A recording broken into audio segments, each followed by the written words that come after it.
Six black SUVs surrounded Evan Cole's rundown apartment building like predators closing in on wounded prey.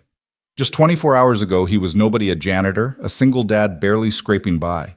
Then a bullet tore through his shoulder as he shielded a billionaire's son from a gunman's rage. Now the world wanted answers. Was he a hero or a con artist playing the long game? "You're safe, kid," he'd whispered through the pain, not knowing those three words would either destroy or transform everything he'd built. Welcome to a story where sacrifice meets suspicion, where forgotten legacies resurface, and where one man's split-second decision exposes truths buried for decades. Stick with me until the end and drop a comment about where you're watching from. I'd love to know how far this story travels. The September rain came down in sheets that Tuesday night, turning the parking lot behind the Regal Cinema into a mirror of broken light. Evan Cole pulled his threadbare jacket tighter around his shoulders, his work boots splashing through puddles as he guided his 8-year-old daughter Mia toward their beat-up Honda Civic. The movie, some animated thing about talking dogs that Mia had been begging to see for weeks, had cost him nearly a day's wages, but the joy on her face made every penny worth it. "Dad, did you see when the puppy learned to fly?" Mia bounced beside him, her worn sneakers squeaking against the wet asphalt. That was the best part. Well, except for when he saved his friend. That was pretty cool, too. Evan smiled, exhaustion pulling at the corners of his eyes. He'd worked a double shift at Morrison Industries before picking Mia up from after-school care, but her enthusiasm was infectious. "Yeah, sweetheart. That puppy was pretty brave, wasn't he, Biawa? The bravest," Mia declared, spreading her arms wide like wings. "Just like you when you fixed Mrs. Chen's ceiling last week. She said you were her hero." "Mrs. Chen exaggerates," Evan chuckled, fishing his keys from his pocket. The parking lot was nearly empty now, most families having cleared out after the earlier showing. Only a handful of cars remained their windows, fogged with condensation. 20 feet away, another pair moved through the rain, with decidedly more grace. Laura Sterling's Louboutin heels clicked precisely on the pavement, despite the water her designer trench coat repelling droplets like it had been engineered for the task, which at $3,000 it probably had. Her 7-year-old son Ethan walked beside her, sheltered under a golf umbrella that probably cost more than Evan's monthly rent. "Mother, the scientific inaccuracies in that film were astounding," Ethan said, his voice carrying the clipped precision of private tutors and prep schools. "Dogs lack the bone density required for flight, and the aerodynamics were completely— Sometimes, darling, we watch movies for fun, not for scientific accuracy." Laura interrupted gently, though her eyes were already on her phone scrolling through what looked like stock reports, even in the dim light. Evan had seen Laura Sterling before who hadn't. Her face graced magazine covers and business journals. She'd built her tech empire from nothing, or so the stories went. Now she was worth billions, lived in a mansion that overlooked the city, and apparently occasionally took her son to regular movie theaters, like some sort of social experiment. He deliberately looked away, focusing on getting Mia to the car.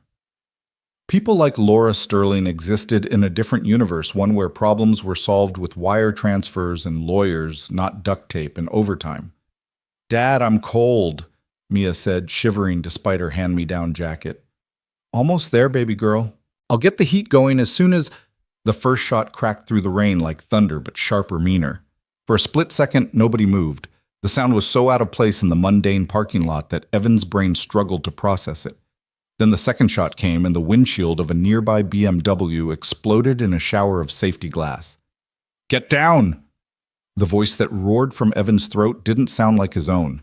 Pure instinct took over. He grabbed Mia, practically throwing her behind the nearest car, a white SUV with rental plates.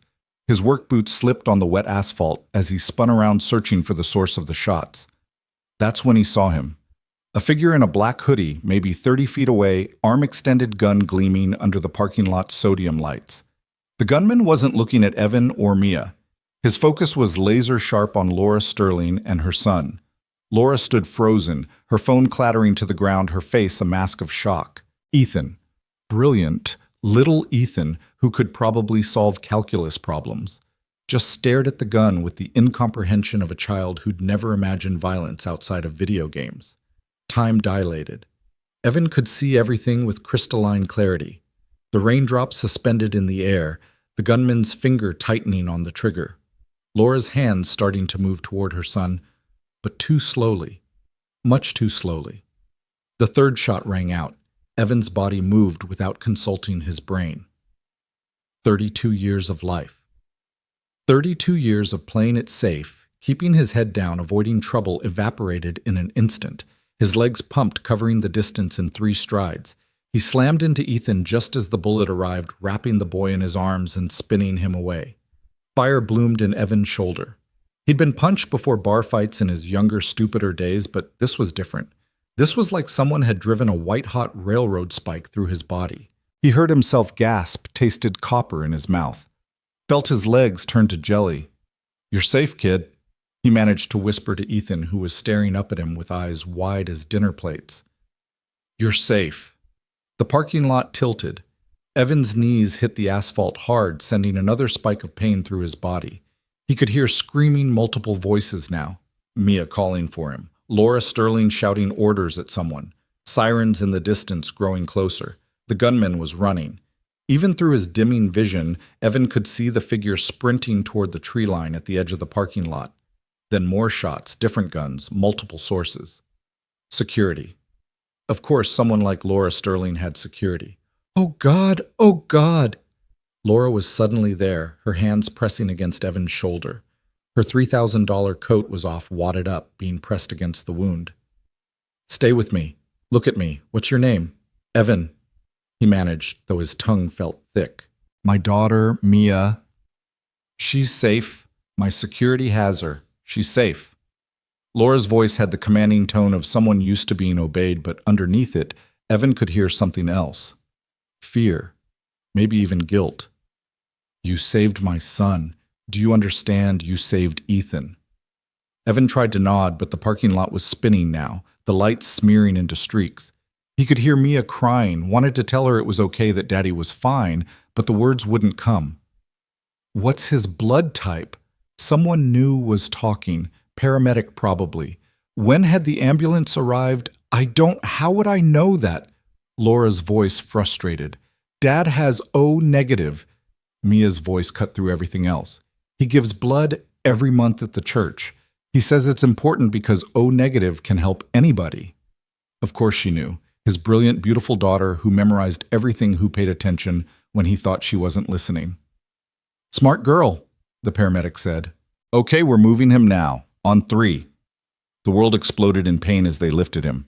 Evan might have screamed, he wasn't sure. Everything was fragmenting, breaking apart like a movie film burning in the projector. The last thing he saw before the darkness claimed him was Ethan Sterling's face, the boy's expression a mixture of terror and awe. Rain and tears streaming down his cheeks. The kid was holding something, a blue scarf, expensive looking, probably cashmere. He was pressing it against Evan's wound alongside his mother's coat, his small hands shaking but determined. "You're going to be okay," Ethan said, and for a moment he didn't sound like a precocious 7-year-old at all. He sounded like someone who understood the weight of a promise. "You have to be okay." Then the ambulance doors slammed shut, and Evan's world compressed to the rhythm of sirens and the steady voice of the paramedic calling out his vital signs. He woke up in stages, like swimming up from the bottom of a deep pool. First came the sounds, the steady beep of monitors, the hiss of oxygen, the distant murmur of voices. Then the smells, antiseptic floor wax, that particular combination that screamed hospital to anyone who'd ever spent time in one. The pain came last, a dull throb in his shoulder that pulsed in time with his heartbeat. Not as bad as he'd expected, which meant drugs. Good drugs from the foggy feeling in his head. "Dad," Evan forced his eyes open. Mia was there curled up in an uncomfortable-looking chair beside his bed, still wearing the same clothes from the movie theater. How long had he been out? "Hey, baby girl," he croaked. His throat felt like sandpaper. Mia's face crumpled with relief. She launched herself at him, then caught herself at the last second, settling for gripping his good hand with both of hers. "You scared me so bad. The doctors said you were going to be okay, but you wouldn't wake up, and I didn't know what to do, and shh, it's okay. I'm okay." Evan squeezed her hands, trying to assess the damage. His left shoulder was wrapped in enough bandages to supply a small army. Various tubes and wires connected him to the battalion of machines surrounding his bed. "How long was I out?" 14 hours, a new voice said from the doorway. Laura Sterling stood there looking nothing like the polished CEO from the magazine covers. Her hair was pulled back in a messy ponytail, her makeup long gone, and she was wearing what looked like yesterday's clothes. Beside her stood Ethan, clutching that same blue scarf from the parking lot. "Ms. Sterling," Evan said immediately, trying to sit up straighter and immediately regretting it as pain shot through his shoulder. "Please don't." She moved into the room with quick steps. "And it's Laura. I think after what you did, we can dispense with formalities." Anyone would have... "No," Laura interrupted, her voice sharp. "They wouldn't have. My security team was 20 seconds away." 20 seconds. You had maybe 2 seconds to make a decision, and you chose to save a child you'd never met before. You chose to take a bullet for my son. Ethan stepped forward, still clutching the scarf. Up close, Evan could see it was indeed cashmere, probably worth more than everything in Evan's closet combined.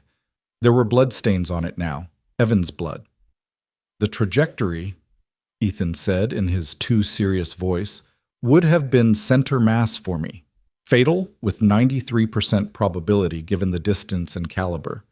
You altered the path by 47 degrees. The bullet entered your shoulder, instead missing major arteries by 2 centimeters. "Ethan's been doing the math," Laura said softly. "It's how he processes trauma. He's calculated every angle, every possibility. In none of them do things end well without your intervention."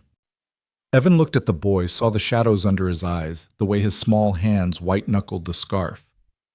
"You doing okay, kid?"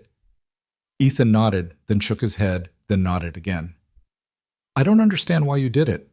We're strangers. From a cost-benefit analysis perspective, it makes no sense." "Ethan," Laura said warningly, but Evan raised his good hand. "It's okay." He looked at the boy, then at Mia, who was watching everything with her 2 wise eyes. "You want to know the truth? I didn't think about it. I saw a kid in danger and my body just moved. But if I had thought about it, if I'd had time to do your cost-benefit thing, I still would have done it." "Why?" Ethan whispered. "Because that's what people do. Real people, anyway. We look out for each other. We protect kids even when they're not ours, even when it costs us." Evan glanced at Laura. "Your mom would have done the same thing if she'd been closer. I just had the angle." "The angle?" Ethan repeated like he was filing it away for future analysis. "Mr. Cole," Laura began, then stopped, seeming to struggle with words for the first time since she'd walked in. "I need you to know that all your medical expenses will be covered. Everything. And I've arranged for—" "That's not necessary," Evan said quickly. "I didn't do it for money." "I know that." Laura's voice was fierce. "Everyone knows that. But you have a daughter to think about. Let me help, please. It's the least I can do."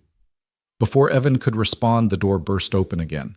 This time it wasn't medical staff or visitors. It was chaos incarnate in the form of 3 people with cameras and recording equipment. "Mr. Cole, Jerry Matkins, Channel 7 News. How does it feel to be a hero? Did you know who you were saving? Is it true you're a janitor at Morrison Industries?"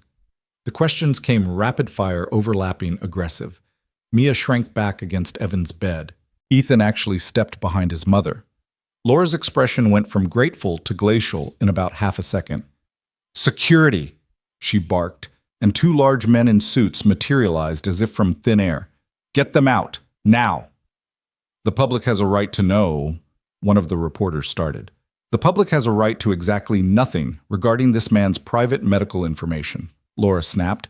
"You're trespassing. Leave or I'll have you arrested." The security team didn't wait for the reporters to desk. They efficiently herded them out despite protests and threats about First Amendment rights.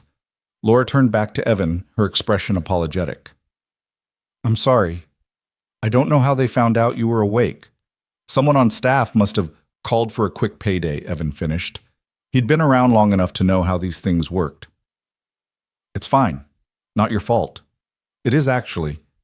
Laura pulled out her phone, already typing. "This happened because of me. The shooter..." She stopped, glancing at the children. Mia, why don't you and Ethan go find the vending machines?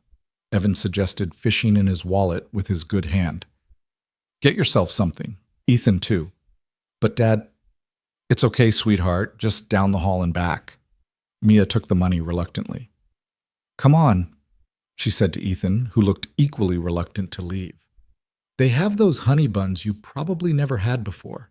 They're basically diabetes in plastic wrap, but they're really good. When the kids were gone, Laura sank into the chair Mia had vacated. For a moment, her CEO mask slipped entirely, and she just looked tired, scared, human. The shooter was Marcus Webb, she said quietly. Former employee. I had to fire him 6 months ago. He'd been stealing proprietary code, selling it to competitors. I could have just let him go quietly, but I pressed charges, made an example of him. The prosecutor said he'd do 5 to 7 years, but he made bail and he came after you. After Ethan, Laura corrected. He came after my son, to hurt me in the worst way possible. Her hands clenched in her lap. Security footage shows he'd been following us for 3 days, waiting for an opportunity. I gave him one by insisting on taking Ethan to a normal theater, trying to give him a normal experience. Don't, Evan said firmly. Don't blame yourself for trying to be a good mom. Laura laughed, but it was bitter. A good mom would have better security. A good mom wouldn't have enemies willing to shoot at her child. A good mom takes her kid to movies even when she's busy running a billion-dollar company, Evan countered. Trust me, I know what bad parenting looks like. What you're doing, isn't it? They sat in silence for a moment. Outside the room, Evan could hear the normal hospital sounds, codes being called, phones ringing, the squeak of gurneys. Normal life continuing while his had been completely upended. The media is going to be relentless, Laura said finally. Your name, your picture, your entire history. It's all going to be public by tomorrow morning. They'll dig into everything. Every parking ticket, every late payment, every moment of your life will be scrutinized. Evan thought about his modest apartment, his ancient car, his work locker at Morrison Industries where he kept his janitor's uniform. Not much to find. I'm pretty boring. That won't stop them from trying to make it interesting. They'll spin stories, create narratives. Hero or opportunist, they'll make you into whatever sells more papers. Why are you telling me this? Because I want to protect you, but I can only do so much. My lawyers can threaten, my PR team can try to control the narrative, but at the end of the day, she shrugged helplessly. You saved my son. The media smells blood in the water.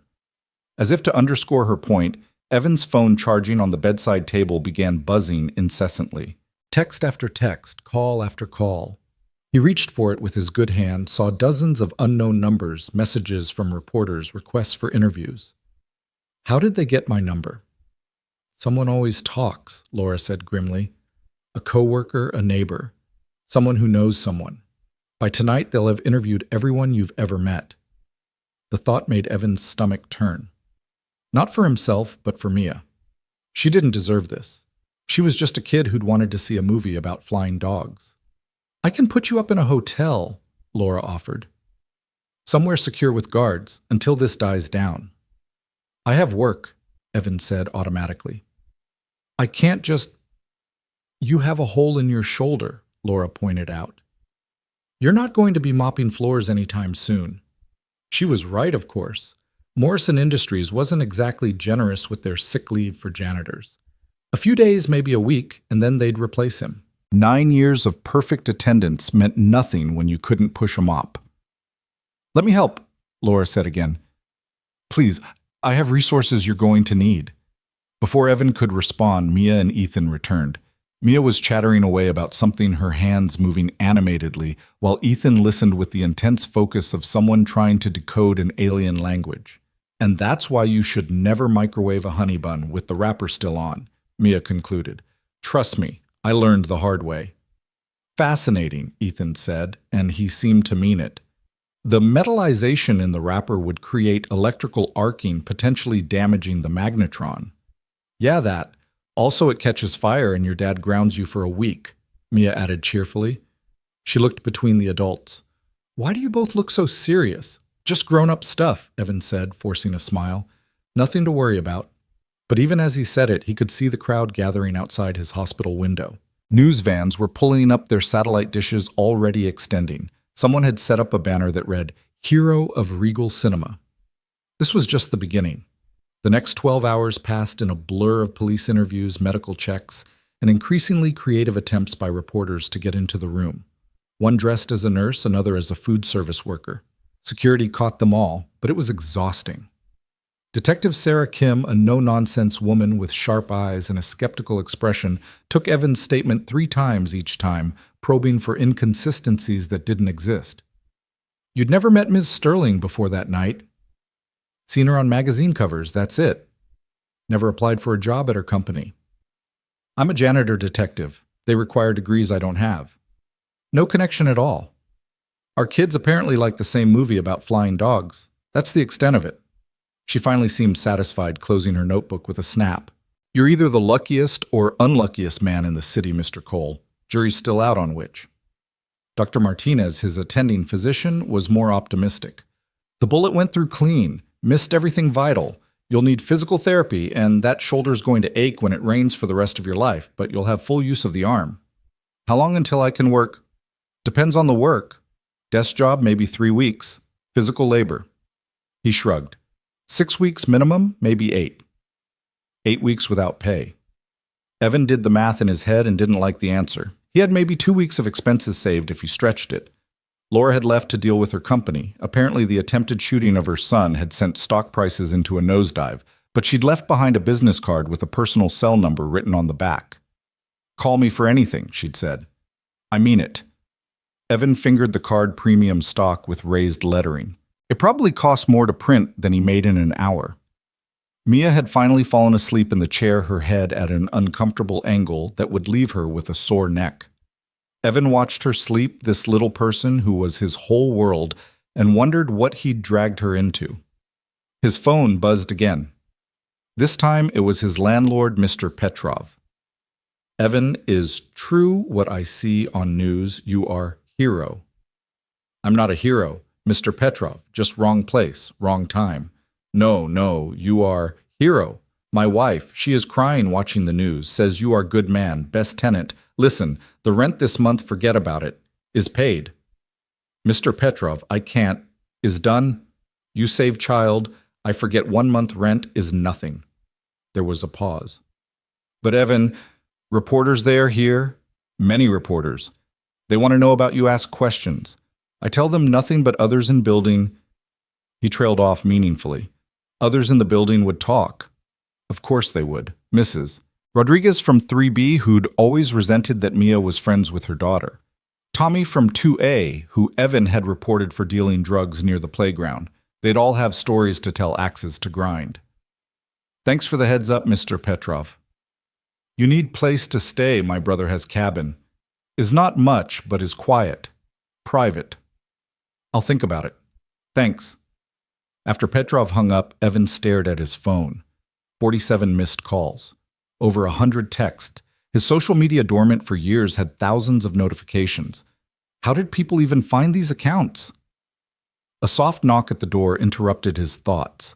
He expected another reporter, but instead a small elderly woman entered, leaning heavily on a walker. "Mr. Cole?" Her voice was whispered, uncertain. "I'm sorry to bother you. I'm Eleanor Webb." Webb. The shooter's name was Webb. Evan tensed his good hand, moving instinctively toward the call button, but the woman raised a shaking hand. "Please, I'm Marcus's mother. I needed to see you." She was crying, Evan realized, silent tears streaming down lined cheeks. "Mrs. Webb, I don't think—" "He was a good boy once," she interrupted. "Before the anger, before the drugs, before all of it, he was a good boy who loved soccer and astronomy and—" She stopped, composing herself. "I'm not making excuses. What he did was unforgivable, but I needed you to know that I'm sorry. So very sorry." Evan didn't know what to say. "What did you say to the mother of someone who'd tried to kill a child?" "He called me," she continued, "after. He called me and said he'd done something terrible. Said he'd tried to hurt a little boy because he wanted that woman to suffer like he was suffering. He's sick, Mr. Cole. Sick in his mind and sick in his soul, and I couldn't help him." "Mrs. Webb." You saved that child, she said firmly. But you also saved my son from becoming a child killer. He would have never come back from that. Never. So thank you. Thank you for your sacrifice. She turned to leave, then paused. The media, they'll try to make him into a monster. Maybe he is one.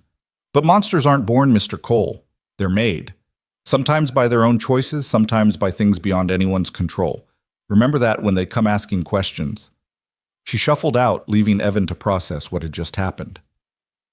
The mother of the man who'd shot him had come to thank him. The world had officially gone insane. By evening, the hospital had to establish a perimeter. The crowd outside had grown to hundreds, some supporters with signs calling him a hero. Others, how were there others, claiming it was all a publicity stunt. Police barriers went up. Security guards were posted. Evan watched it all from his window, Mia sleeping fitfully beside him. She'd refused to leave, and the nurses had taken pity, bringing in a cot for her. But even in sleep, she looked troubled, her face creased with worry. Quite a circus. Evan turned to find a man in an expensive suit standing in his doorway. Not a reporter, he had the kind of presence that suggested lawyer or worse, politician. I'm James Harrison, Ms. Sterling's head of security. He entered without invitation, his eyes scanning the room with professional assessment. I failed in my job last night. You did it for me. You weren't there. I should have been. That's the point. Harrison moved to the window, studying the crowd below. We've identified 3 credible threats against you in the last 6 hours. Threats against me, why? Because Marcus Webb has friends? Because some people think you're a fraud looking for a payout? Because the internet is a cesspool where anonymous cowards make threats for fun? He turned from the window. Ms. Sterling wants to move you and your daughter to a secure location. I haven't agreed to that. You haven't seen the threats. Harrison pulled out his phone, showed Evan a screenshot. The words made his blood run cold. They weren't threatening him, they were threatening Mia. Detailed, specific threats about what they'd do to a little girl whose father dared to play hero. Jesus, Evan breathed. These people probably won't do anything. 99% of online threats are just keyboard warriors venting. But that 1%, Harrison pocketed his phone. Can you afford to take that chance? Evan looked at Mia, still sleeping, still innocent of how ugly the world had become overnight. Where would we go? Ms. Sterling has a property in Westchester. Gated community, private security, excellent schools. I can't afford... You're not being asked to pay rent, Mr. Cole. You're being asked to keep your daughter safe while this situation resolves. The situation. Like it was a business problem to be managed, not a fundamental upheaval of their entire life. I need to think about it. Harrison placed a card on the bedside table. My direct line. When you're ready, and you will be ready, once you see tomorrow's news coverage, call me. He left as suddenly as he'd arrived. Evan picked up the card, plain white with just a phone number. No name, no title. The kind of card people carried when they did things that couldn't be publicized. The sun was setting, painting the hospital room in shades of orange and red.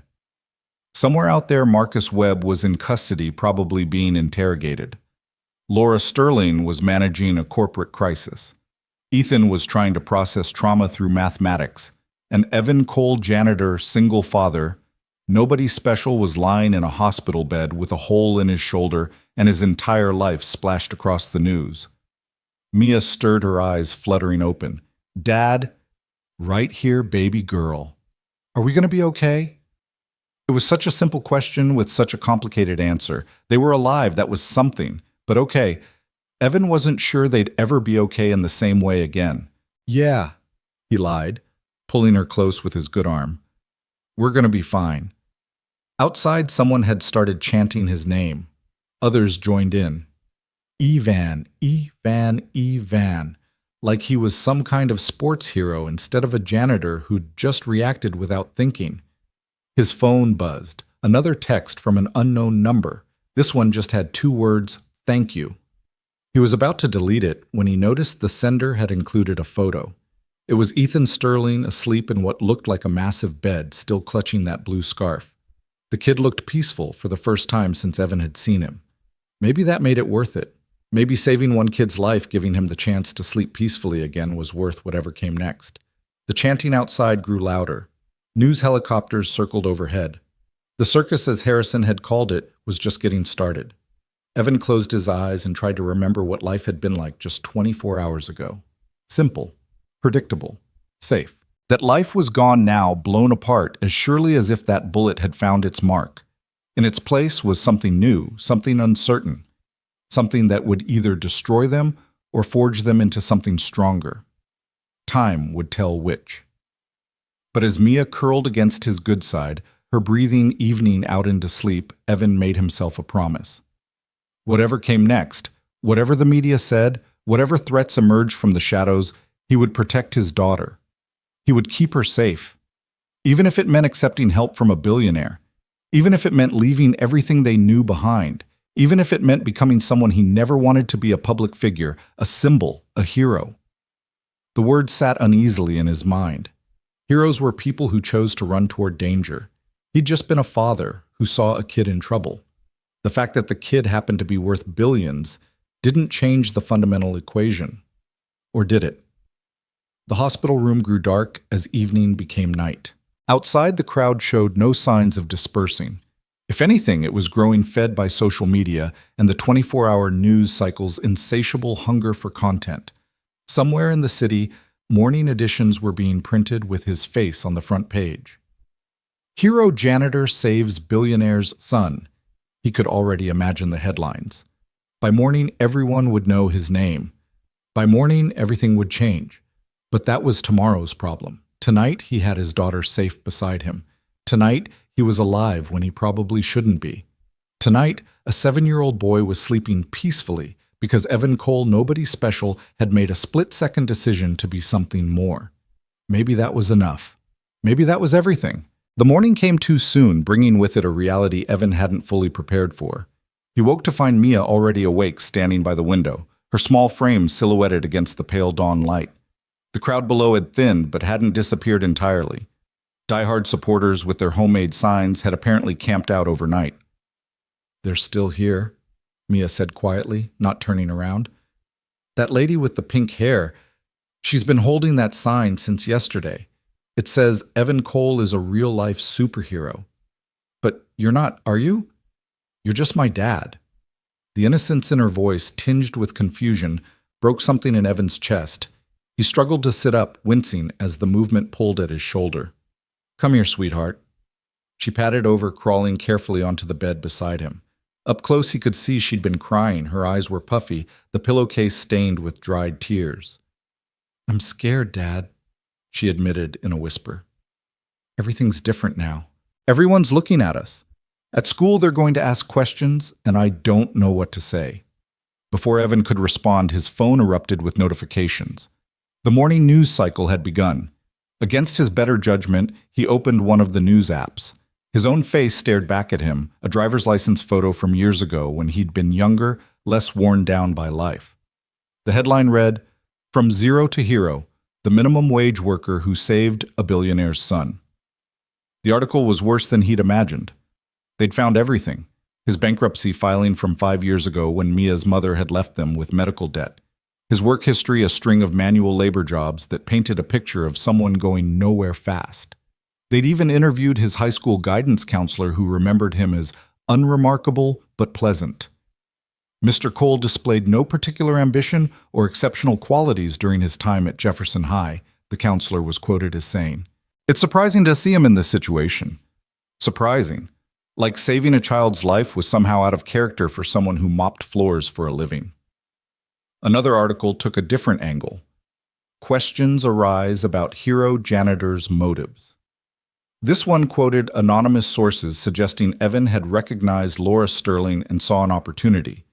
They'd calculated how much similar heroes had received in rewards and settlements, implying he'd done the math in those split seconds before jumping in front of a bullet. "Dad, you're squeezing too hard," Mia said, and he realized he'd pulled her tight against his side, his good arm protective around her. "Sorry, baby." He loosened his grip but didn't let go. "We're going to get through this, okay, all of it." A knock at the door interrupted them. Dr. Martinez entered, followed by someone Evan didn't recognize, a woman in her 50s with steel gray hair and eyes that seemed to catalog everything in seconds. "Mr. Cole, this is Dr. Patricia Huang," Dr. Martinez said. She's our chief psychiatrist, hospital protocol for traumatic incidents. I don't need a psychiatrist, Evan said automatically. Dr. Huang smiled a practiced expression that didn't quite reach her eyes. It's standard procedure. A few questions, nothing invasive. Your daughter can stay if you'd prefer. She went through a checklist of questions about his mental state, his sleep, his appetite. Evan answered, mechanically aware that Mia was listening to every word. When she asked about previous trauma, he kept his answers vague. No need for Mia to hear about the darker parts of his past, the father who'd left when he was 10, the mother who'd drunk herself to death by the time he was 18. Have you experienced any feelings of regret about your actions? Dr. Huang asked. Regret? Evan looked at her incredulously. For saving a kid's life. Some people experience what we call hero's remorse, she explained. The consequences of their actions, the media attention, the disruption to their lives, can cause them to wish they'd acted differently. Evan thought about the threats Harrison had shown him, the articles painting him as either a saint or an opportunist, the crowd outside that showed no signs of going away. No, he said firmly. No regret. Dr. Huang made a note. And how do you feel about the shooter? I try not to think about him. But when you do? Evan was quiet for a moment. His mother came to see me yesterday, said he was a good kid once. I guess I feel sorry for her. For him too, maybe. Angry, but sorry. That's a very evolved perspective, Mr. Cole. It's a practical one. Hating him doesn't fix my shoulder or make any of this go away. After a few more questions, Dr. Huang declared him mentally sound and left. Dr. Martinez checked his bandages, adjusted his medication, and mentioned something about discharge papers for tomorrow. Tomorrow. Evan would have to leave the relative safety of the hospital and face whatever waited outside. The thought made his stomach clench. His phone rang. The number was blocked, but he answered anyway. It could be Harrison or someone from Laura's team. Evan Cole? The voice was male, professional, unfamiliar. Who's this? My name is Richard Blackwood. I'm a producer with Nightline News. We'd like to offer you an exclusive interview. Tell your side of the story. Not interested. We're prepared to offer $50,000 for an exclusive. Evan nearly dropped the phone. $50,000 would cover their expenses for over a year. It would mean security stability, maybe even a better apartment in a safer neighborhood. I said I'm not interested. $75,000. That's our final offer. My answer's the same at any price. There was a pause. You know, Mr. Cole, the story's going to be told with or without your input. Don't you want to control the narrative? Goodbye, Mr. Blackwood. He hung up, but the phone immediately rang again. Different number, same pitch, then another and another. By the fifth call, he turned the phone off entirely. Why didn't you take the monies? Mia asked. $75,000 is a lot, right? It is, Evan agreed. But some things shouldn't be for sale. What happened that night, what that little boy went through, it's not entertainment. It's not a story to be packaged and sold. Mia considered this. Mom would have taken it. The casual mention of her mother hit Evan like a slap. Mia rarely brought up Jessica, who'd left when Mia was 3, claiming motherhood was suffocating her artistic spirit. Last Evan had heard she was living in Portland with someone she'd met at a poetry workshop. Maybe, Evan said carefully, people make different choices. Do you think she's seen the news? Do you think she knows what happened? I don't know, sweetheart. Would she come back if she knew? The hope in Mia's voice was heartbreaking. Even after 5 years, part of her still waited for her mother to walk through the door. I don't think so, baby. This doesn't change who she is or why she left. Mia nodded, trying to look unbothered, but Evan saw her chin trembling. He pulled her closer, pressing a kiss to the top of her head. The door opened again, but this time it wasn't medical staff. Laura Sterling entered looking more composed than yesterday, but still tired. Ethan was with her carrying a tablet and wearing clothes that probably cost more than Evan's monthly salary. I hope we're not interrupting, Laura said. Of course not. Come in. Ethan immediately gravitated toward Mia, showing her something on his tablet. I've been analyzing the statistical probability of what happened, he said, without preamble. The chances of someone with no combat training successfully intervening in an active shooter situation are approximately 1 in 4,000. Cool. Mia said, though she clearly had no idea what to make of this information. It's not cool, Ethan corrected. It's statistically improbable, which makes your father either very lucky or very stupid. Ethan, Laura said sharply, what? Those are the only logical conclusions. He's not stupid, Mia said, her voice fierce. He saved you, didn't he? Yes, but... Then shut up about statistics and just say thank you. Ethan blinked, apparently not used to being told to shut up. Thank you, he said after a moment, then added, Your father's bravery quotient must be exceptionally high to override basic self-preservation instincts. Is that your way of calling him brave? Mia asked. I suppose it is. Then just say that. Geez, do you always talk like a computer? I talk like someone with a properly developed vocabulary. You talk like someone who needs more normal friends.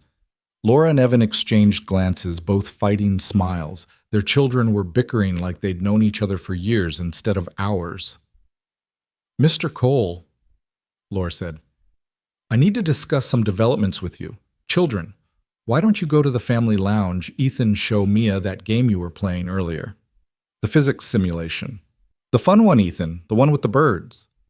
After the kids left, Mia, practically dragging a reluctant Ethan, Laura's expression grew serious. The media situation has escalated. Someone leaked your address, your work schedule, even Mia's school information. What do you mean leaked? Posted it online. Social media forums everywhere. People are already gathering at your apartment building, at Morrison Industries. The principal at Mia's school called. They're requesting guidance on handling the situation. Evan felt the blood drain from his face. They're at her school. Not yet, but they will be. Tomorrow morning, when she would normally return, there will be cameras waiting. Laura pulled out her phone, showed him a video. His apartment building was surrounded by people, reporters, gawkers, some carrying signs supporting him, others condemning him for what they called a publicity stunt. This is insane, Evan breathed. I just pushed a kid out of the way. You saved my son's life, Laura corrected. And like it or not, that makes you part of our world now. The scrutiny, the judgment, the complete loss of privacy, this is what we deal with every day. I didn't ask for this. No, you didn't, which is why I want to help you navigate it. She pulled out a folder, placed it on his bed. I've had my lawyers draw up some paperwork, not charity, she added quickly, seeing his expression. A job offer. Evan opened the folder, his eyes widening at the numbers.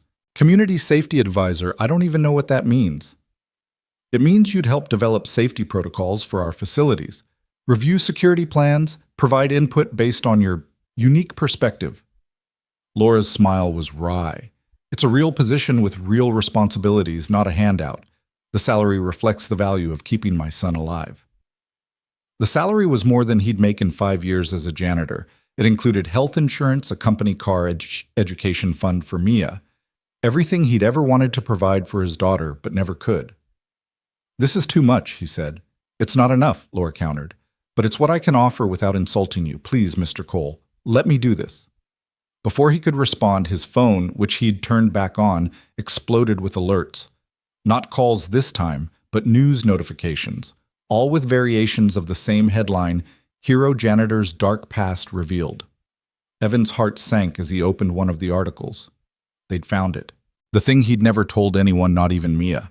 The reason he'd left Chicago 15 years ago. The incident at the warehouse where he'd worked security. The fire that had killed 3 people. The investigation that had cleared him of wrongdoing but left questions. He'd been 22 working night shifts to pay for community college.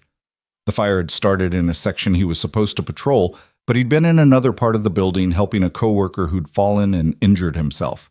The investigation had concluded the fire was arson, likely insurance fraud by the owner. Evan had been cleared, but the families of the victims had always wondered if he'd been where he was supposed to be. Could he have spotted the fire earlier? Could those 3 people have lived? They make it sound like I was negligent, Evan said, his voice hollow. Like I chose to let people die. Laura took the phone, read quickly. This is a hit piece. Someone's feeding them information, shaping a narrative. She looked at him sharply. Who knew about this? Nobody. I mean, it's public record, but I never told anyone here. I moved to New York to start fresh, get away from the guilt. The guilt from something that wasn't your fault? 3 people died. Maybe if I'd... Stop. Laura's voice was firm. I've read the report. I had my team pull everything the moment you became part of this story. You saved your coworker's life that night. The fire was deliberately set with accelerants. Even if you'd been in that section, you likely would have died too. You investigated me. I investigate everyone who comes near my son. Don't take it personally. She handed back his phone. The question is, who's pushing this story now and why? As if in answer, the phone rang. This time, the caller ID showed a name, Jessica Chen, Evan's ex-wife. He answered with trembling fingers. Jessica. Hello, Evan. Her voice was exactly as he remembered, cultured, slightly breathy with that hint of disappointment she'd perfected during their brief marriage. I see you've become famous. What do you want? To make sure our daughter is safe, of course. This situation you've created seems quite dangerous. The situation Jessica, I saved a child's life. And now our daughter is receiving death threats according to the news. Really, Evan was playing hero worth putting Mia at risk. Laura, who could apparently hear the conversation, held out her hand for the phone. Evan hesitated, then handed it over. Miss Chen? This is Laura Sterling. I'm going to speak plainly. Whatever angle you're working, whatever you think you can gain from this situation, stop. Now. I don't know who you think you are. I'm someone with very expensive lawyers and no patience for opportunists. You abandoned your daughter 5 years ago. You have no custody, no visitation rights, and no say in her welfare. If you attempt to insert yourself into this situation, if you speak to the media, if you so much as tweet about Evan or Mia, I will bury you in legal actions that will take years to resolve and cost more than you'll see in a lifetime. Are we clear? There was silence on the other end. Are we clear? Yes, Jessica said finally, her voice small. Good. Don't call again. Laura hung up and handed the phone back. She's already given 2 interviews to tabloids. My team is working on killing the stories. Evan stared at her. Why are you doing all this? Because you saved my son, Laura said simply, and because the media is trying to crucify you for it. The warehouse story, your ex-wife, next they'll probably find some kid you went to kindergarten with who remembers you eating paste. She stood smoothing her skirt. This is coordinated, Mr. Cole. Someone is actively working to destroy your reputation. But why? Who benefits from... Evan stopped, the realization hitting him. Webb, the shooter. He has friends, supporters. They want to make me look bad so he looks better in comparison. That's one theory. Another is that someone wants to hurt me by destroying the man who saved my son. I have many enemies, Mr. Cole. Some of them would see this as an opportunity. The weight of it all pressed down on Evan like a physical thing. He was a pawn in games he didn't understand, played by people he'd never meet for stakes he couldn't fathom. I just wanted to take my daughter to a movie, he said quietly. I know. Laura's voice was surprisingly gentle. And I just wanted to give my son a normal evening. Neither of us got what we wanted, but we're here now. The question is what we do next. The door burst open, making them both jump. Mia ran in tears streaming down her face, Ethan right behind her, looking stricken. Dad, they're saying terrible things. Mia held out Ethan's tablet. They're saying you let people die. They're saying Mom's coming to take me away. They're saying, hey, come here. Evan pulled her against him, ignoring the pain in his shoulder. It's okay. None of that's true, baby girl. But everyone's reading it. Everyone at school will think, I fixed it, Ethan interrupted. Everyone looked at him. He adjusted his glasses, looking slightly embarrassed. I created a counter-narrative algorithm. It's already propagating across social media platforms. You did what? Laura asked. I hacked into the primary news aggregators and adjusted their trending algorithms to prioritize positive stories about Mr. Cole. I also created approximately 3,000 bot accounts to flood comment sections with supportive messages and factual corrections to the false narratives. Ethan Sterling, you did not just admit to cybercrime in front of witnesses, Laura said, though she looked more impressed than angry. It's not crime if it's justice, Ethan said firmly. Mr. Cole saved me. The least I can do is save his reputation. You can't fight the entire internet, kid, Evan said. Watch me, Ethan replied with a determination that reminded Evan of the boy's mother. I've already traced the source of the warehouse story. It originated from an IP address associated with Marcus Webb's former colleague at Morrison Industries. They're coordinating the smear campaign through an encrypted messaging app, but I'm working on breaking their encryption. How do you know how to do all this? Mia asked, staring at him with something approaching awe. When you're homeschooled and have access to unlimited computing resources, you learn things, Ethan said with a shrug. Also, I might have been slightly bored. Laura pinched the bridge of her nose. We're going to have a long talk about appropriate use of technology, young man. After I finish saving Mr. Cole's reputation. After you finish saving Mr. Cole's reputation, Laura agreed with a sigh. Evan watched this exchange with a mixture of amazement and concern. A 7-year-old was hacking news sites to defend him. His ex-wife was trying to capitalize on his situation. Someone was actively working to destroy him. And outside, the crowd continued to grow. We need to get you somewhere safe, Laura said. Both of you. The offer stands my property in Westchester, at least until this calms down. Dad, maybe we should, Mia said quietly. I don't want to go back to the apartment if all those people are there. Evan looked at his daughter's frightened face, then at Ethan's determined expression, then at Laura's concerned one. Every instinct told him to handle this himself, to not accept charity, to maintain his independence. But this wasn't about his pride anymore. It was about keeping Mia safe. Okay, he said finally, but just temporarily, until things calm down. Laura's relief was visible. I'll have Harrison arrange everything. You'll be discharged tomorrow. That's what they tell me. Then tomorrow you disappear.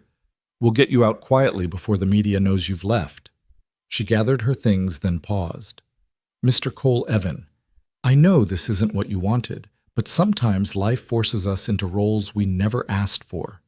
The question isn't whether we deserve them, but what we do with them. After she and Ethan left, Ethan promising to text Mia updates on his cyber campaign, the room felt too quiet. Mia curled up against Evan's good side, both of them staring at the ceiling. Everything's different now, isn't it?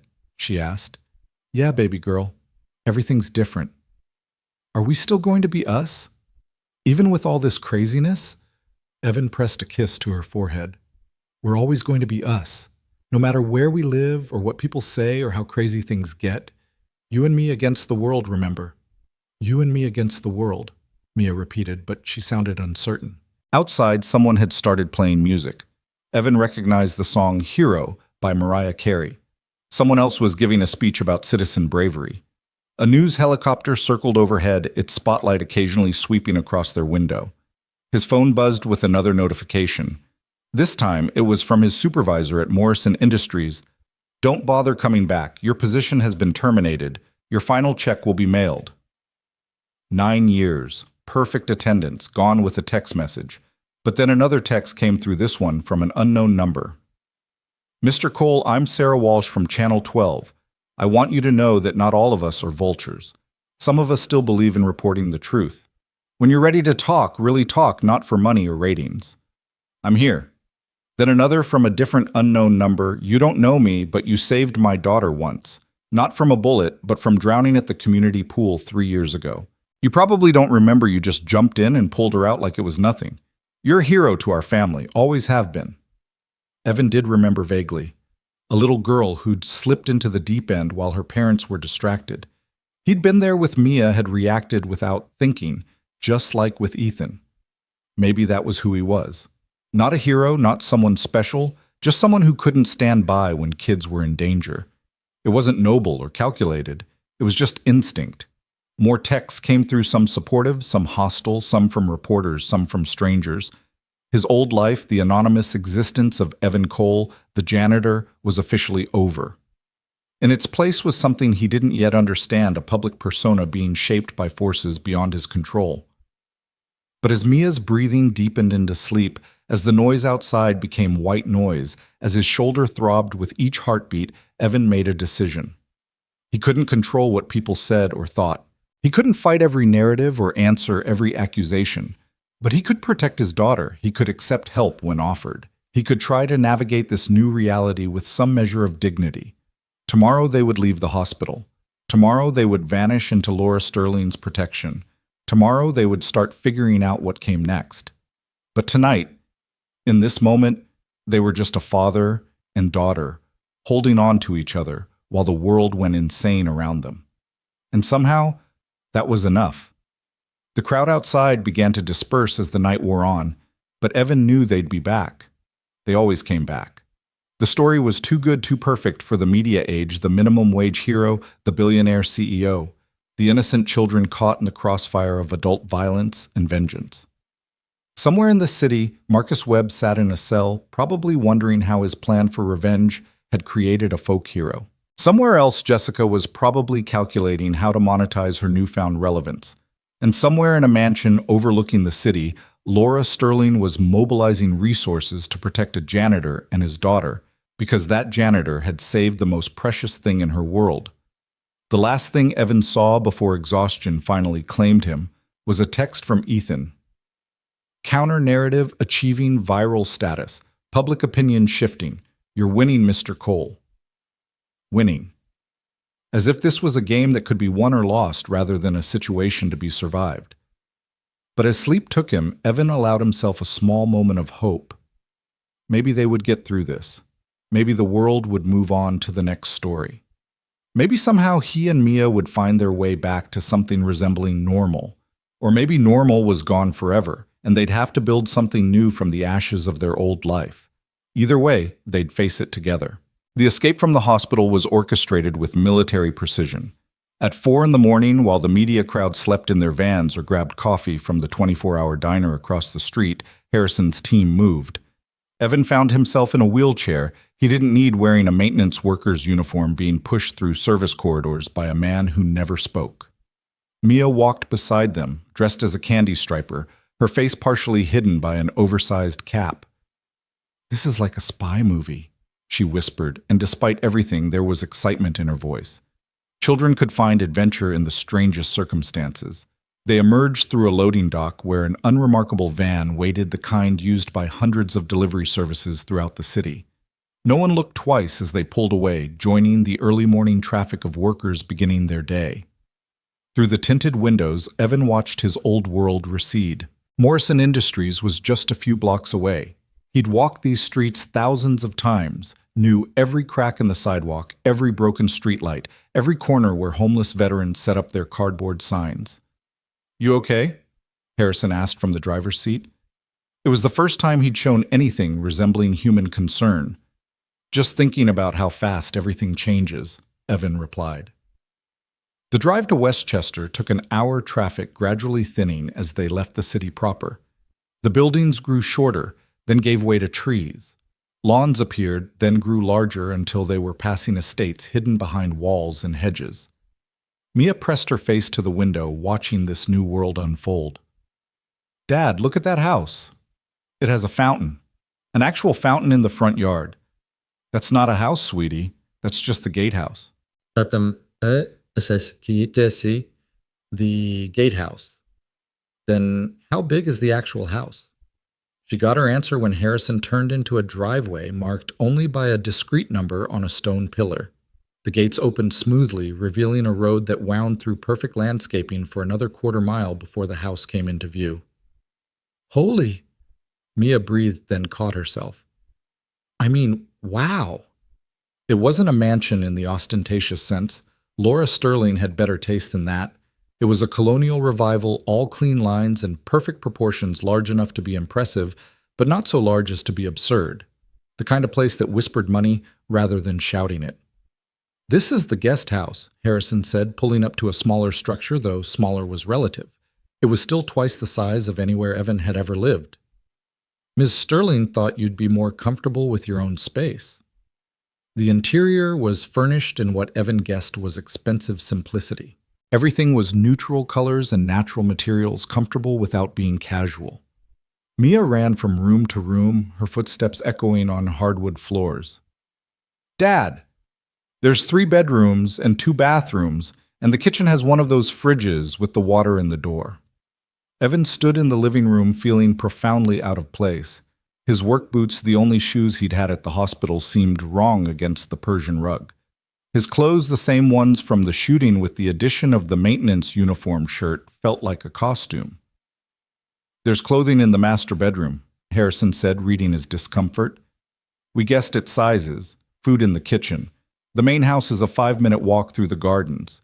Ms. Sterling would like to see you for dinner at 7. "This is too much," Evan said. "This is necessary," Harrison corrected. "Your apartment building is still surrounded.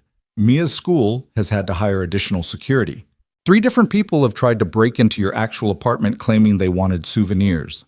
He pulled out his phone, showed Evan a photo. Someone had spray-painted "Hero" on his apartment door. Someone else had written "Fraud" over it. "The world has lost its mind," Evan muttered. "The world was always insane. You just weren't famous enough to notice." Harrison headed for the door, then paused. "Some advice: don't fight this. Don't try to go back to what was. That life is over. The sooner you accept that, the easier this transition will be." After he left, Evan found Mia in what she'd already claimed as her room, bouncing on a bed that looked like it cost more than his car. "Can you believe this place?" she asked. "It's like we're different people." "We're not different people," Evan said firmly, sitting on the edge of the bed. "We're the same people in a different place, that's all." "But for how long Ms. Sterling can't let us live here forever?" It was a good question, one Evan didn't have an answer for. He was saved from trying by his phone ringing. The number was unfamiliar, but he'd learned to answer everything it could be important. "Mr. Cole." "This is Father Miguel from St. Catherine's Community Center." Evan sat up straighter.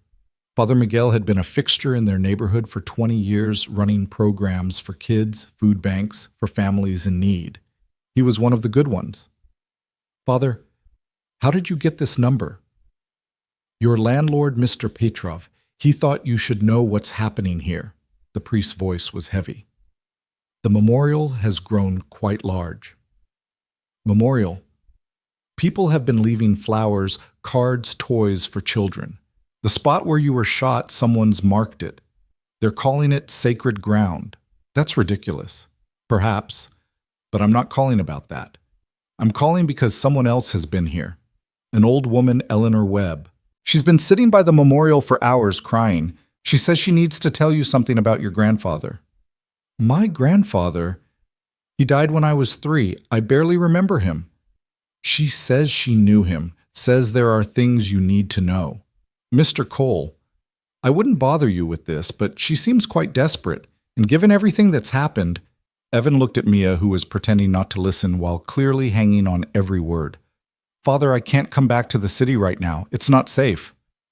"I understand, but perhaps I could bring her to you? She's quite elderly, no threat to anyone." It was probably nothing. Some confused old woman mixing up memories. But Eleanor Webb, the shooter's mother, had known something, had mentioned something about recognition in her eyes when she'd looked at him. "Okay," Evan said finally, "but not here. Somewhere public, safe. There's a diner in Yonkers, the Blue Moon. Could you meet us there in 2 hours?" Evan agreed and hung up. Mia was looking at him with curious eyes. "We're going to meet someone," he told her.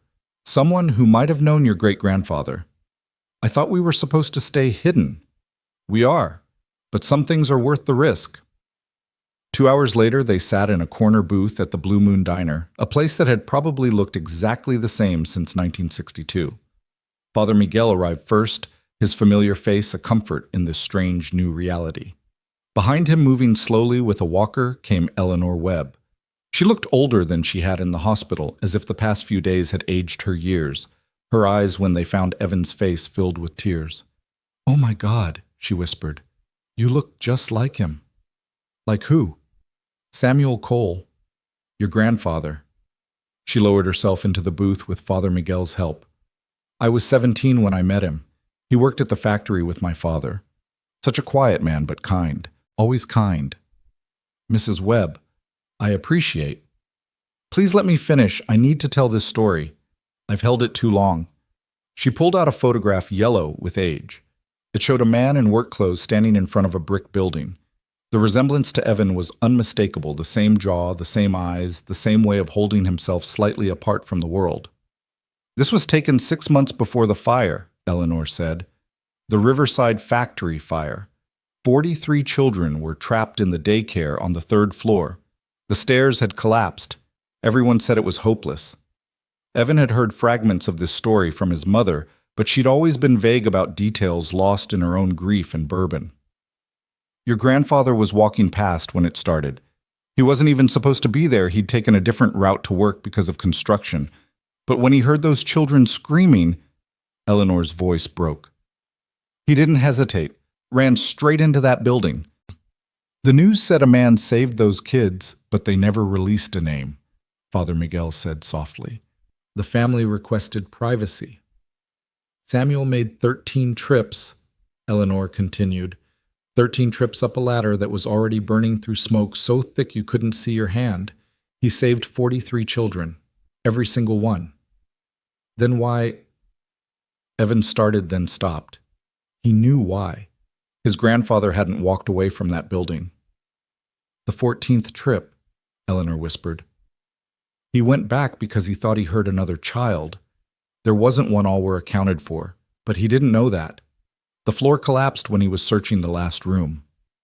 Mia, who had been silent until now, spoke up. He died trying to save someone who wasn't there. He died making sure no child was left behind, Eleanor corrected gently, just like your father made sure my son didn't succeed in his terrible plan. I don't understand, Evan said. Why didn't anyone know about this? Why keep it secret? Eleanor pulled out another photograph. This one was clearly newer, though still decades old. It showed a group of children all around 7 or 8 years old standing in front of a school.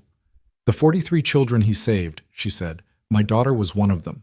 She was at the daycare that day because I was working. She grew up, became a teacher, had a son.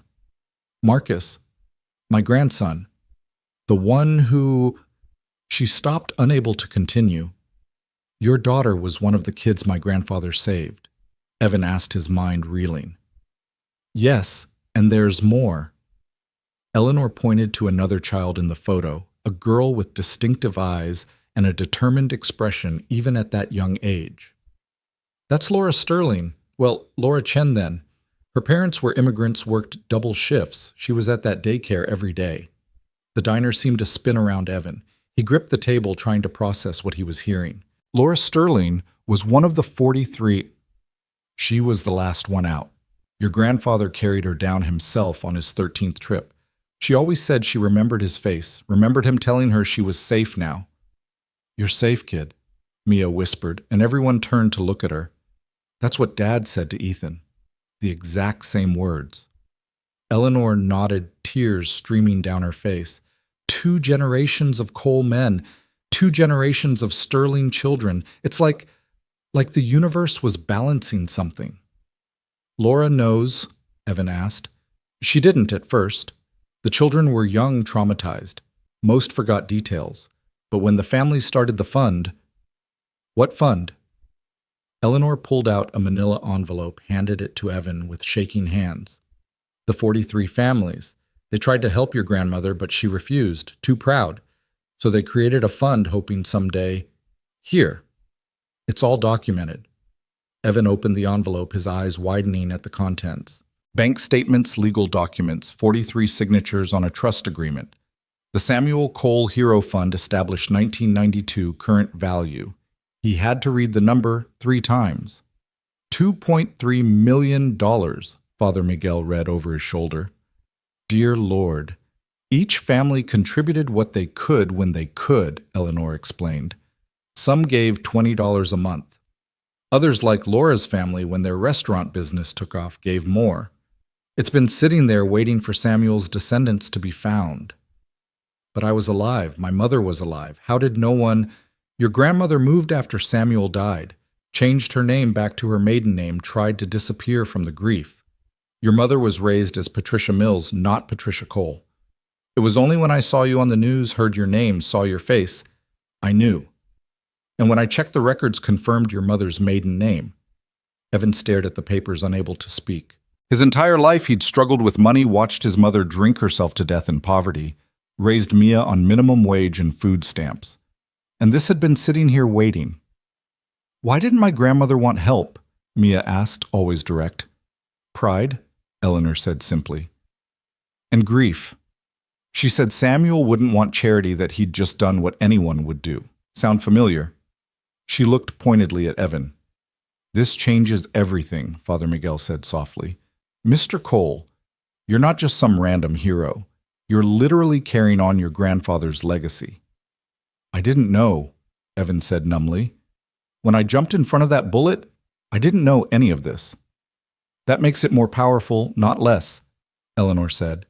She reached across the table, gripped his hand with her frail ones. My grandson tried to kill a child whose life exists because of your grandfather's sacrifice, and you stopped him. You completed a circle that's been waiting to close for 30 years. The diner had gone quiet around them. The few other patrons were staring, and Evan realized someone was recording with their phone. The story would be out within hours. We should go, he said, starting to stand. Wait. Eleanor pulled out one more item, a pocket watch, its gold surface worn smooth with age. This was Samuel's. He was carrying it when your grandmother wanted it buried with him, but the funeral director saved it, gave it to me years later when he was retiring. I've been keeping it, hoping someday. She placed it in Evan's palm. It was heavier than he expected, warm from her touch. When he opened it, the inside was inscribed, Time is precious. Waste none of it. S.C. The hands don't move quite right, Eleanor said.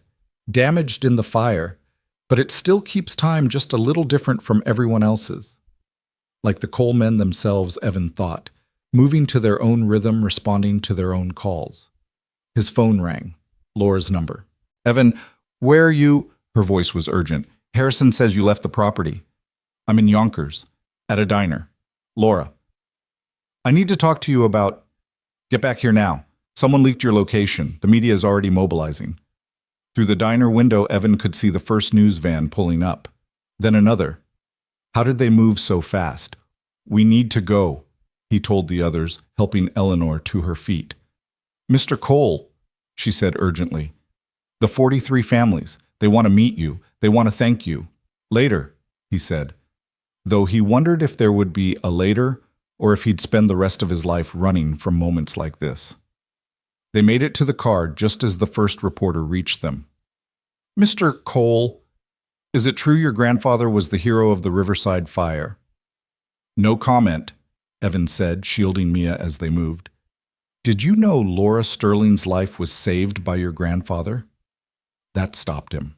He turned, saw the reporter, a young woman with hungry eyes and a predatory smile. Sometimes, he said quietly, the universe writes its own stories. We're just the characters trying to keep up. It wasn't much of a quote, but it was all he had. They drove away as more vans arrived, the story already spreading across social media like wildfire. By the time they reached the gate of Laura's property, his phone had hundreds of messages. Laura was waiting in the driveway of the guest house, Ethan beside her.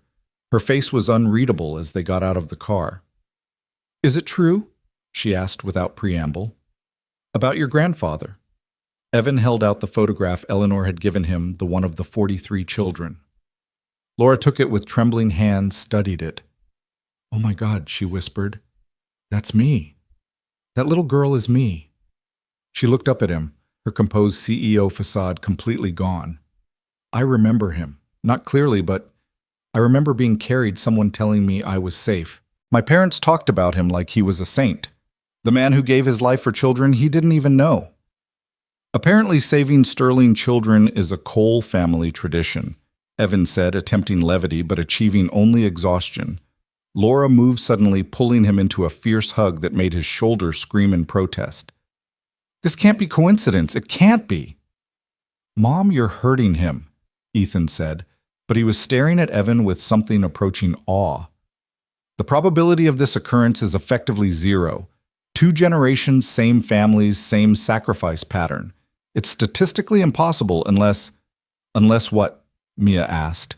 Unless there's something in the Cole genetic code, a predisposition toward heroic intervention, a literal hero gene. There's no such thing, Evan said. Isn't there? Laura pulled back, wiping her eyes. Your grandfather ran into a burning building for children he didn't know. You jumped in front of a bullet for a child you didn't know. That's not normal human behavior. That's something else. That's being a decent person when it counts, Evan said firmly.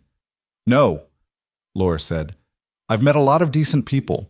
Most of them would have frozen, would have thought about their own safety, their own families. You didn't think. Neither did Samuel. That's not decency, that's programming. Before Evan could argue, Harrison appeared, his expression grim. We have a situation. The media has the story about Samuel Cole. It's everywhere, and he hesitated. What you? Laura demanded. The 43 families, they're organizing. They want a press conference. They want to publicly thank Mr. Cole to tell the full story. All of them doctors, teachers, a senator, CEOs. The children Samuel saved grew up to be quite accomplished. A senator? Evan asked weakly. Senator Patricia Kemp. She was 4 when your grandfather carried her out. She's flying in from Washington, says she owes her entire life to the Cole family. Evan sank onto the front steps of the guest house, his head in his hands. This was spiraling beyond anything he could have imagined. He just wanted to save a kid, that's all. A simple act that should have been a footnote in a police report. Instead, it had become something else entirely. Mia sat beside him, slipping her small hand into his. Dad, are you okay? I don't know, baby girl. This is all... It's too much. Great-grandpa would have felt the same way, she said wisely. But he did it anyway, and so did you. Laura knelt in front of them, her designer dress getting dirty on the gravel, but she didn't seem to care. Evan, I know this is overwhelming, but you need to understand something. Those 43 children didn't just survive, they thrived. They became doctors who saved lives, teachers who shaped minds, parents who raised the next generation. Your grandfather's sacrifice rippled out in ways he never could have imagined. And now, Evan asked, now it's happening again. Ethan will grow up. He'll run my company someday or build his own. He'll innovate, create, employ thousands. The children he has, the lives he touches, they all exist because of you, because of this. She gestured to his bandaged shoulder. I'm just a janitor, Evan said quietly. No, Laura said firmly. You were never just anything. You were Samuel Cole's grandson, carrying his DNA, his instincts, his inability to stand by when children were in danger. You were always meant for this moment. You're saying this was fate. I'm saying that sometimes the universe arranges things, puts people where they need to be when they need to be there. Your grandfather took a different route to work because of construction. You decided to take Mia to that specific showing of that specific movie. Marcus Webb chose that moment to act on his rage. All of these things had to align for you to be in position to save my son. And for your son to exist because my grandfather saved you, Mia added, showing she'd been following the complex web of connections. Ethan, who had been unusually quiet, suddenly spoke up. We need to control the narrative. Everyone looked at him. The media will sensationalize this, turn it into something mystical or ridiculous. We need to present it properly. A press conference, but managed. The 43 families telling their stories, but in a way that honors both Samuel and Evan. Ethan's right, Laura said. If we don't control this, it will control us.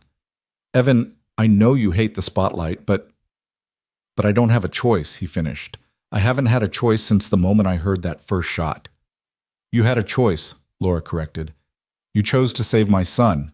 Everything else follows from that. Evan's phone rang. It was a number he didn't recognize, but when he answered, the voice was familiar. Mr. Cole, this is Senator Patricia Kemp. I believe we need to talk about your grandfather and about the future the 43 of us would like to build in his name. As Evan listened to the senator describe plans for the Samuel Cole Foundation for safety initiatives in schools, for turning his grandfather's sacrifice into a movement that could save thousands more children, he felt something shift inside him. This wasn't about him anymore. It had never been about him. It was about something larger, a legacy he'd inherited without knowing it, a responsibility that had been passed down through blood and circumstance.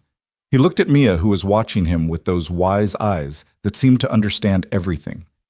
At Ethan, the brilliant boy whose life stretched ahead with infinite possibility.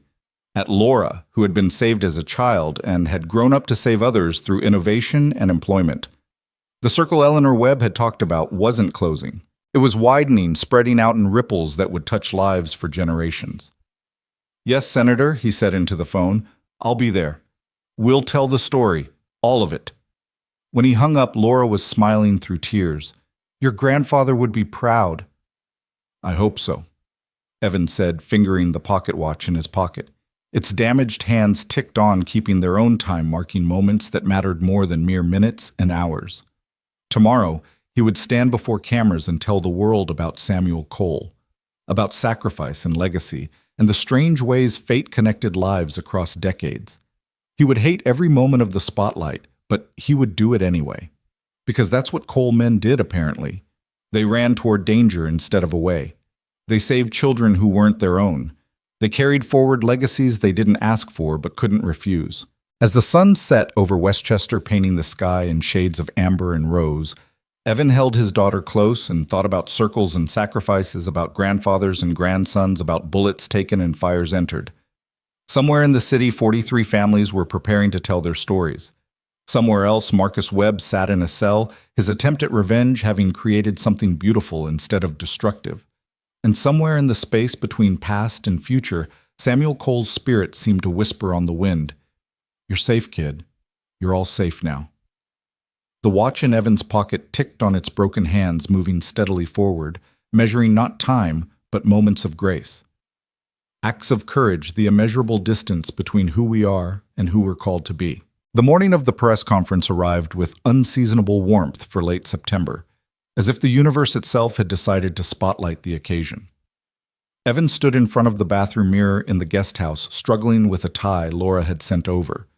His hands shook slightly, not from his healing shoulder, but from the weight of what lay ahead. "Here, Dad let me help," Mia said, appearing in the doorway. She'd grown up so much in the past week, her 8-year-old face carrying a solemnity that hadn't been there before. She stood on the toilet seat to reach properly, her small fingers working the silk with surprising expertise. "Where did you learn to tie a tie?" "YouTube. Ethan showed me. He says you can learn anything on YouTube." She finished with a gentle pat on the knot. "There. You look like someone important now." "I'm not someone important, sweetheart. I'm just—" "Dad, stop." Her voice was firm, almost maternal. "You keep saying you're just a janitor, just nobody special, but great-grandpa was just a factory worker, and he saved 43 kids.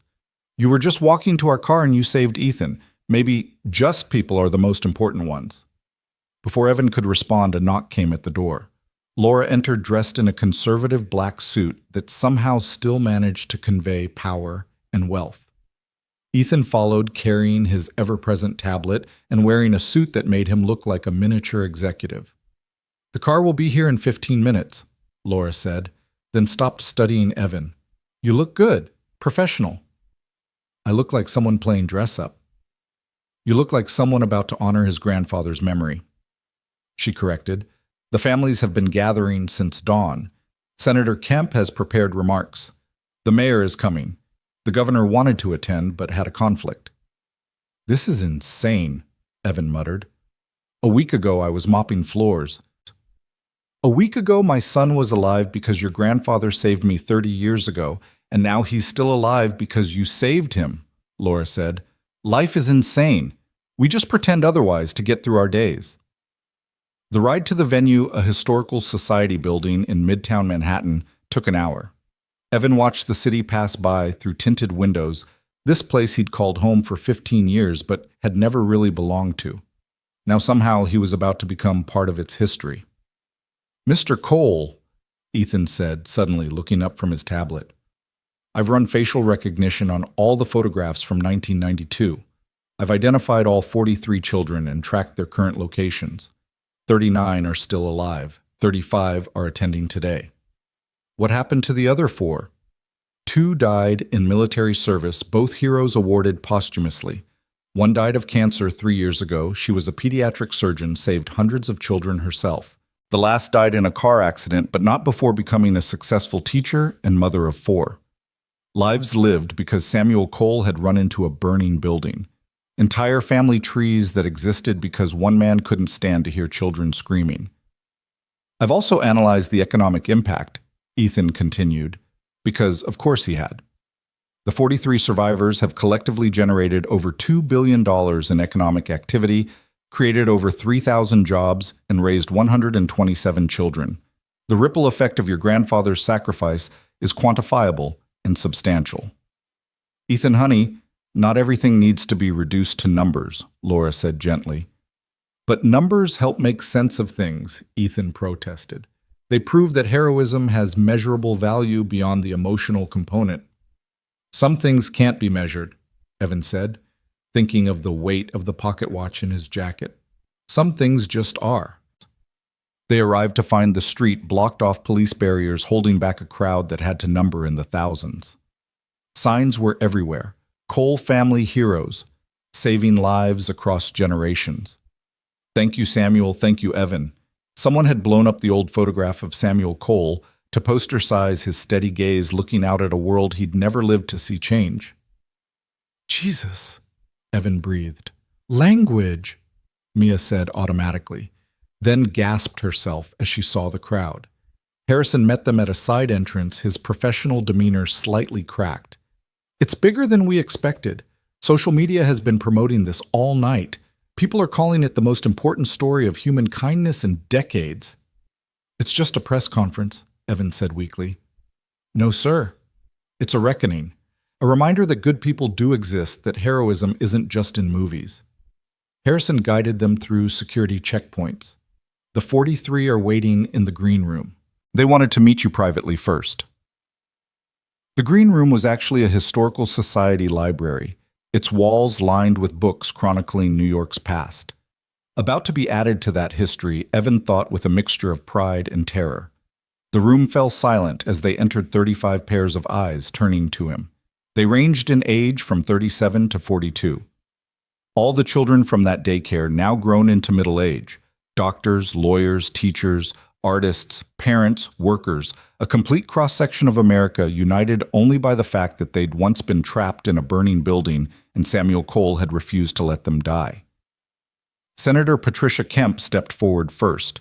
She was shorter than she appeared on television, with silver threading through dark hair and eyes that had seen too much of how government actually worked. "Mr. Cole," she said, her voice thick with emotion, "I was 4 years old. I remember the smoke, the heat, the absolute terror. And then these arms lifting me, this voice saying, 'I've got you, little one. You're going to be okay.' Your grandfather's arms, your grandfather's voice." One by one, they came forward. Dr. James Chen, who ran a clinic in Chinatown providing free health care to immigrants. I became a doctor because someone I'd never met decided my life was worth saving. Maria Santos, a teacher in the Bronx. Every child I've taught, every life I've touched exists because Samuel Cole ran into that fire. Robert Anderson, a contractor who built affordable housing. I named my son Samuel. He's 15 now, wants to be a firefighter. The chain continues. They all had stories, memories, fragments of that day. Some remembered nothing but smoke and fear. Others had crystal clear images of Samuel's face, his calm voice cutting through their panic. Laura stood with them, no longer the billionaire CEO, but just another survivor, another life saved. "We tried to find your family for 30 years, an older man said, Dr. William Foster, according to Ethan's whispered identification, a cancer researcher whose work had led to breakthrough treatments. "We wanted to thank them, to help them to do something. Your grandmother vanished so completely we started to think Samuel Cole might have been a myth." "She was grieving," Evan said, understanding his grandmother better now. "She didn't want thanks for losing her husband. She just wanted him back." "And now," Senator Kemp asked, "what do you want?" Evan looked at these successful, accomplished people all existing because his grandfather had been walking past a building at the right moment. "I want to tell his story, and I want it to mean something." "It already does," Laura said, "but we're going to make it mean more." They moved to the main hall where hundreds of reporters waited. The stage had been set with 43 chairs for the survivors, a podium with multiple microphones, and a large screen showing the photograph of Samuel Cole.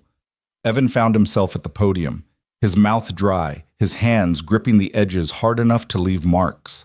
The crowd quieted, hundreds of faces turning toward him expectantly.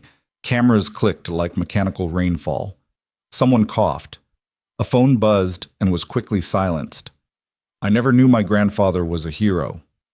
Evan began, his voice rougher than he'd intended. He died when I was 3. My mother, lost in her own pain, rarely spoke of him. I grew up knowing only that he'd died young, that he'd been a good man, that I had his eyes. He pulled out the pocket watch, held it up. This was his. The hands don't work right anymore, damaged in the fire that killed him. But it still keeps time just differently from everyone else's. I think that's appropriate. Samuel Cole moved to his own time, responded to his own calling. The room was completely silent now, even the photographers pausing in their work. A week ago, I was nobody special. A janitor at Morrison Industries, a single father trying to make ends meet. Then I heard gunshots, saw a child in danger, and my body moved before my brain could tell it not to. I didn't know that child was Ethan Sterling. I didn't know his mother was Laura Sterling. I certainly didn't know she was one of the 43 children my grandfather had saved 30 years ago.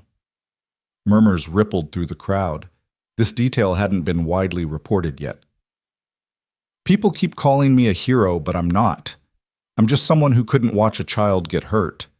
The real hero died 30 years ago thinking he heard one more child crying in a burning building.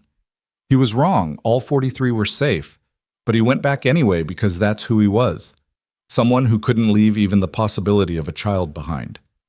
Evan looked at the survivors, all watching him with tears streaming down their faces. These 43 people have lived extraordinary lives. They've saved others, built businesses, raised families, contributed to society in ways my grandfather never could have imagined. His 15 minutes of heroism created centuries of combined life, thousands of ripple effects, countless moments of grace. He paused, finding Mia in the crowd. She gave him a small thumbs up. I've been asked what I want, what I need, how people can help. The answer is simple.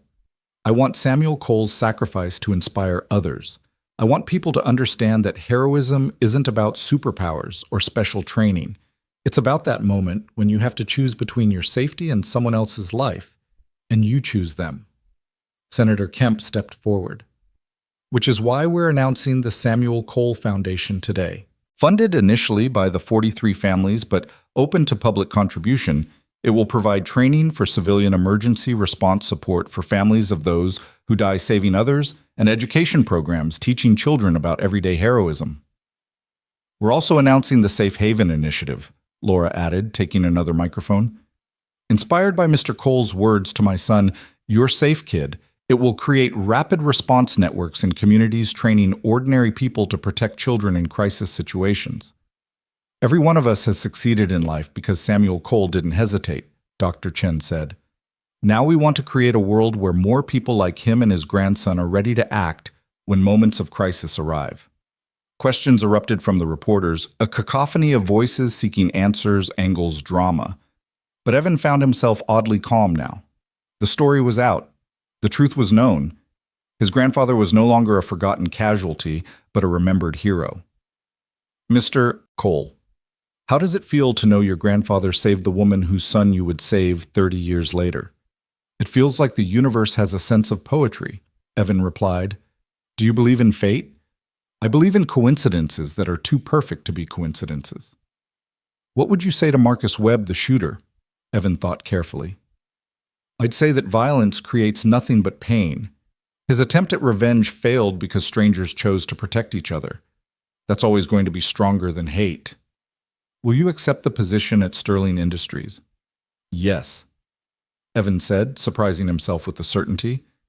Not because I need the money, though I do, but because I want to help create safer environments for workers and their families.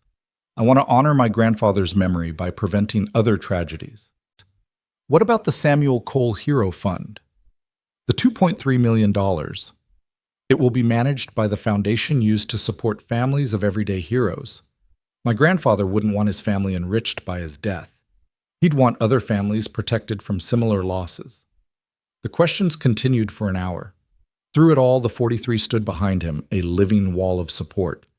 These strangers who weren't strangers, bound together by smoke and fear, and one man's refusal to let children die.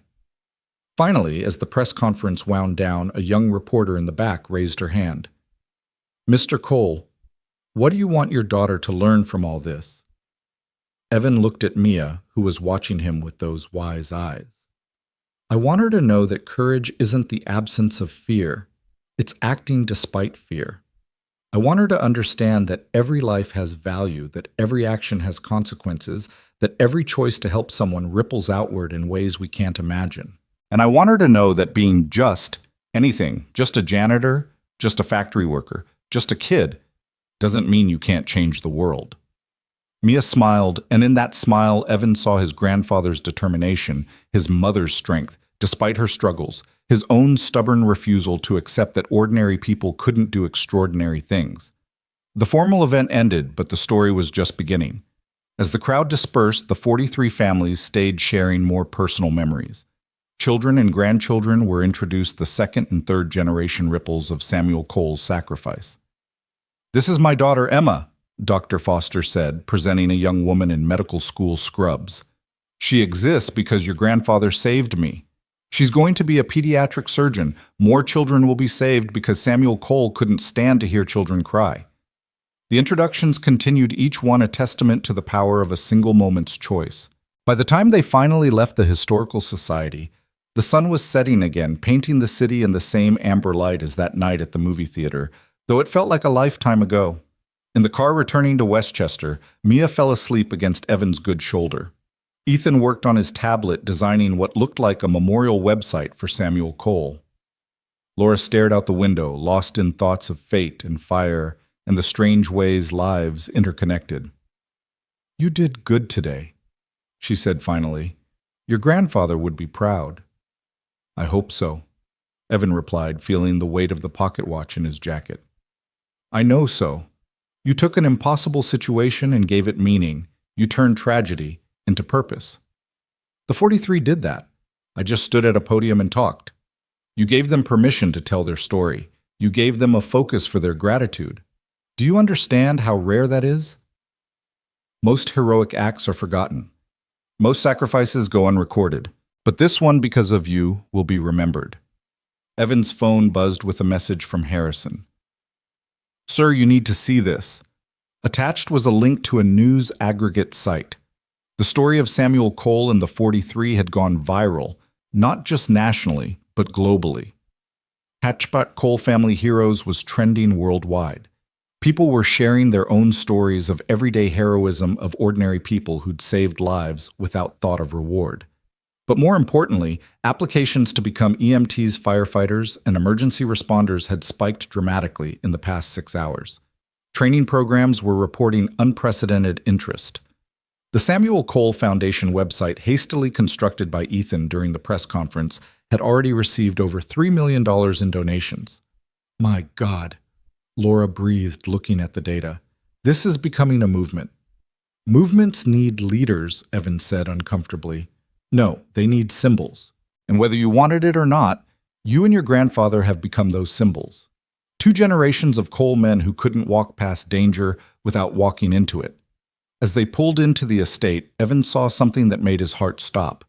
The guest house was surrounded by softly glowing lights, candles, hundreds of them placed there by people who'd somehow found the location despite security. "Don't worry," Harrison said over the phone. "We screened everyone. They're locals mostly. They just wanted to pay respects, I suppose, to you and your grandfather." Among the candles were flowers, children's toys, handwritten notes. Evan picked up one at random. "My father was one of the 43. Thank you for giving me a chance to exist. Jennifer Chen, age 12. Another, "I'm alive because my mom was in that daycare. She became a nurse and saved my dad's life during a heart attack. The chain of salvation continues. Michael Foster." And another, "I'm naming my son Samuel Evan. He'll know your family's story. He'll know that heroes are real. A grateful mother." Mia woke up rubbing her eyes. "Dad, why are there so many candles?" "People are saying thank you," Evan told her. "To great-grandpa, to him, to us, to the idea that people can be good." She considered this. "That's a lot of thank yous."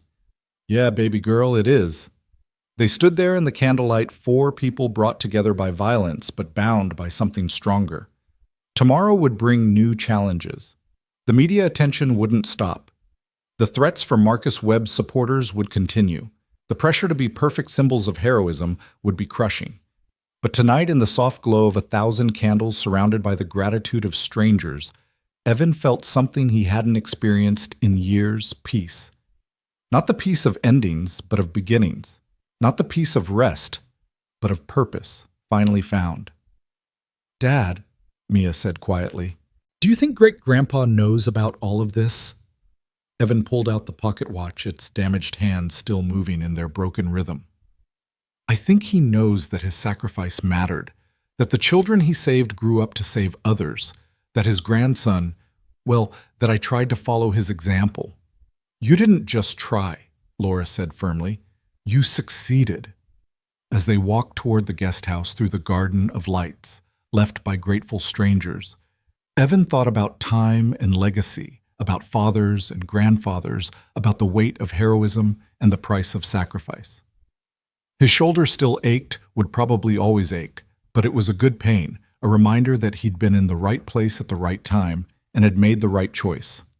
Inside the house, they found more packages, more letters, more tributes to a factory worker who'd died 30 years ago, and the janitor who'd carried on his legacy without knowing it. Evan would read them all, eventually would respond to as many as he could, would try to be worthy of the admiration he hadn't sought. But first he tucked Mia into bed, this brave little girl who'd handled fame and danger with more grace than most adults could manage. "Are you happy, Dad?" she asked as he kissed her forehead. "With how everything turned out?" It was such a simple question with such a complex answer. Was he happy to have been shot? No. Happy to have lost his privacy, his simple life, his anonymity? Not really. But happy to have saved Ethan, to have discovered his grandfather's story, to have found purpose in what had seemed like random violence. "I'm grateful," he said finally. "Sometimes that's better than happy." "I love you, Dad, and I'm proud of you. And Great-Grandpa would be proud too." "I love you too, sweetheart, more than all the candles and letters and thank yous in the world." He left her door slightly open, the way she liked it, and walked to the living room where Laura and Ethan were still reviewing the flood of responses to the day's events. The Samuel Cole Foundation website had crashed from traffic. The Safe Haven Initiative had received endorsements from major corporations. The mayor had announced a Samuel Cole Day would be added to the city calendar. "It's too much," Evan said, sinking into a chair. "It's exactly enough," Laura countered. "Your grandfather's story was forgotten for 30 years. Now it never will be again. Children will learn about him in schools. His name will be on buildings, scholarships, safety programs. The Cole legacy is secure." "I never wanted a legacy. I just wanted to raise my daughter and live quietly." "And my parents just wanted to run a restaurant," Laura said. "Life had other plans. It usually does." Ethan looked up from his tablet.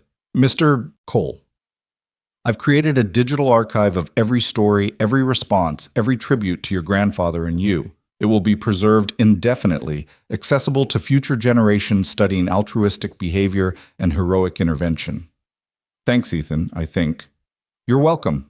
Also, I've calculated that based on current trending patterns, your story will remain in the news cycle for approximately 6 more days before something else captures public attention."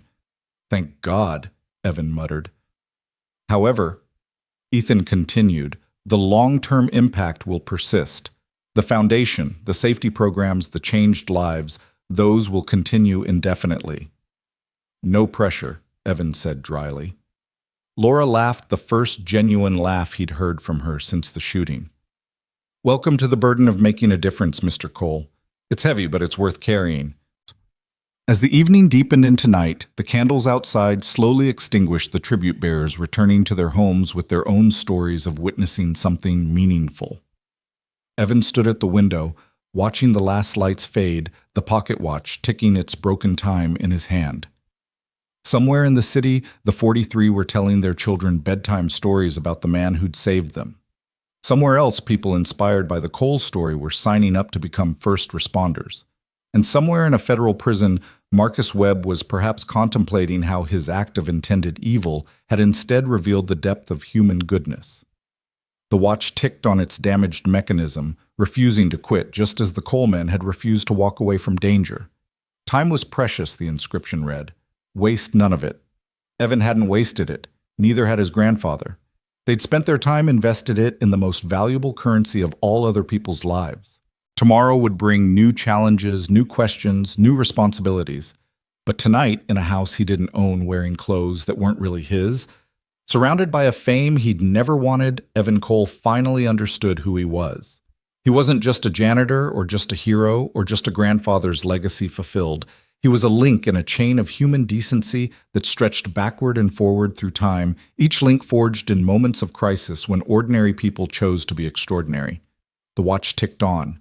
The night deepened, and somewhere Samuel Cole's spirit rested easy, knowing his sacrifice had echoed through decades to save one more child, to inspire one more act of courage, to prove one more time that heroes didn't wear capes or carry shields. Sometimes they just carried mops and pocket watches, and the unshakable conviction that every life was worth saving. The new streetlights outside the guest house cast long shadows across the manicured lawn as Evan stood on the porch, unable to sleep despite the exhaustion that pulled at every muscle. It had been 2 weeks since the press conference, and the world had indeed moved on to other stories just as Ethan had predicted. But the changes in their lives remained settling into permanence like sediment after a flood. Mia had started at her new school a private academy that Laura had insisted on with security protocols that would have seemed paranoid a month ago, but now felt necessary. She'd made friends quickly, her newfound confidence surprising even Evan. The girl who'd once hidden behind her father's leg was now telling her classmates matter-of-factly about her great-grandfather's heroism, wearing her family legacy like armor against the world's uncertainties. Couldn't sleep either, Laura's voice came from behind him. She emerged from the main house's garden path wearing jeans and a simple sweater, looking nothing like the CEO who commanded boardrooms and influenced markets. "My shoulder aches when the weather changes," Evan said, though that wasn't really why he was awake. "The weather's been stable for 3 days," Laura observed, joining him on the porch. "Then maybe it's about to change." They stood in comfortable silence, a friendship forged in trauma and deepened by shared responsibility.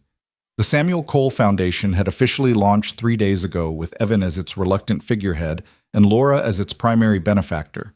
The Safe Haven Initiative had already trained 200 volunteers in emergency response.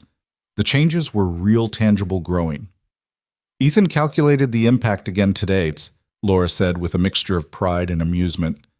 "According to his models, the foundation will directly save approximately 47 lives in its first year." "Oh, 47, Evan repeated. 4 more than my grandfather saved. He's very precise about it. Has spreadsheets and probability matrices and something called a heroism cascade model. That kid's going to change the world someday." "He already has. He just doesn't realize it yet." Laura pulled out her phone, showed him a video. It was Ethan standing in front of his class at the academy, presenting about the statistical value of individual courage. But what struck Evan wasn't the complex mathematics on the board behind him. It was the blue scarf around his neck, the one stained with Evan's blood, worn like a talisman. "He won't take it off," Laura said softly. "Says it reminds him that safety isn't guaranteed, that someone chose to make him safe. He's 8 years old. He shouldn't have to think about things like that." "No, he shouldn't. But he does, and he's choosing to make something positive from it, just like Mia is." As if summoned by her name, Mia appeared in the doorway, rubbing sleepy eyes. "Dad, Ms. Sterling. Why are you awake?" "Just talking, sweetheart. You should be in bed."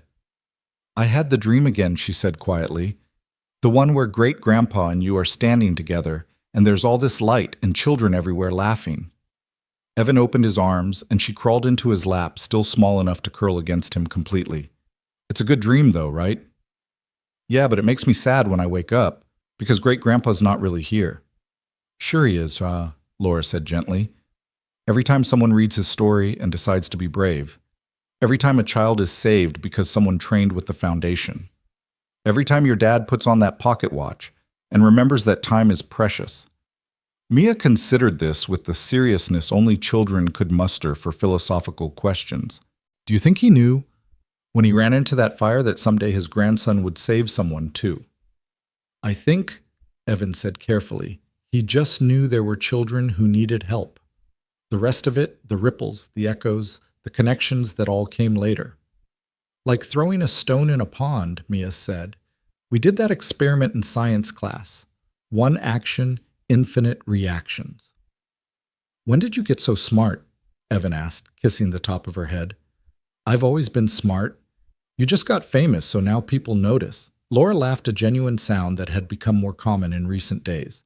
The weight of nearly losing Ethan was lifting, replaced by something Evan recognized as purpose. Not the purpose of building companies or generating wealth, but of mattering in ways that couldn't be calculated in quarterly reports. There's something I need to tell you, Laura said suddenly. Both of you. I've been waiting for the right time, but there never seems to be one. Evan felt Mia tense against him, the child's instinct for adult seriousness kicking in. I've been in contact with Jessica, Laura continued, and Evan's world tilted slightly. Your ex-wife, Mia's mother. She called you. Evan's voice was sharper than intended. No, I called her, after she tried to insert herself into the media narrative. Laura held up a hand before Evan could protest. I didn't threaten her this time. I listened, and I learned something interesting. I don't want to hear about Jessica's... She's sick, Evan. Terminal, pancreatic cancer stage 4. She has maybe 6 months. The porch seemed to contract around them. Mia's hand found Evan's and squeezed hard. She wanted to see Mia before the end, but she was too proud to ask directly. The media attention was her clumsy way of trying to reconnect. She left us, Evan said flatly. She made her choice. She made a mistake, Laura corrected. A terrible, selfish mistake that she's regretted every day since. I'm not defending her. God knows I wanted to destroy her when she first surfaced. But I'm a mother too, and the thought of dying without saying goodbye to Ethan... She trailed off, unable to finish. Does she really want to see me? Mia asked in a small voice. Yeah, baby girl, she does. Do I have to? No, Evan said firmly. You don't have to do anything you don't want to. But I might want to, Mia continued. Maybe. To ask her why. To tell her about great-grandpa. To see if I look like her. You look like yourself, Evan said, but he knew what she meant. The questions that children of absent parents carried like stones in their pockets, heavy and unchangeable. She's in hospice in Connecticut, Laura said. Private facility, good care. If you decide to go, I can arrange it. If you don't, I'll make sure she doesn't bother you again. They sat with this new weight as the night deepened around them. It seemed unfair, Evan thought, that just as they were finding their footing in this new life, the past would resurface with its own demands. But then again, wasn't that what the past always did? Samuel Cole's past had erupted into their present. Now Jessica's past choices were demanding their own reckoning. I'll think about it, Mia said, finally, sounding far older than her 8 years. But not tonight. Tonight I just want to sit here with you and Ms. Sterling and watch the lights. So they did, 3 people bound by circumstances they'd never asked for, watching the new streetlights that had been installed after the foundation designated this area a safe haven zone.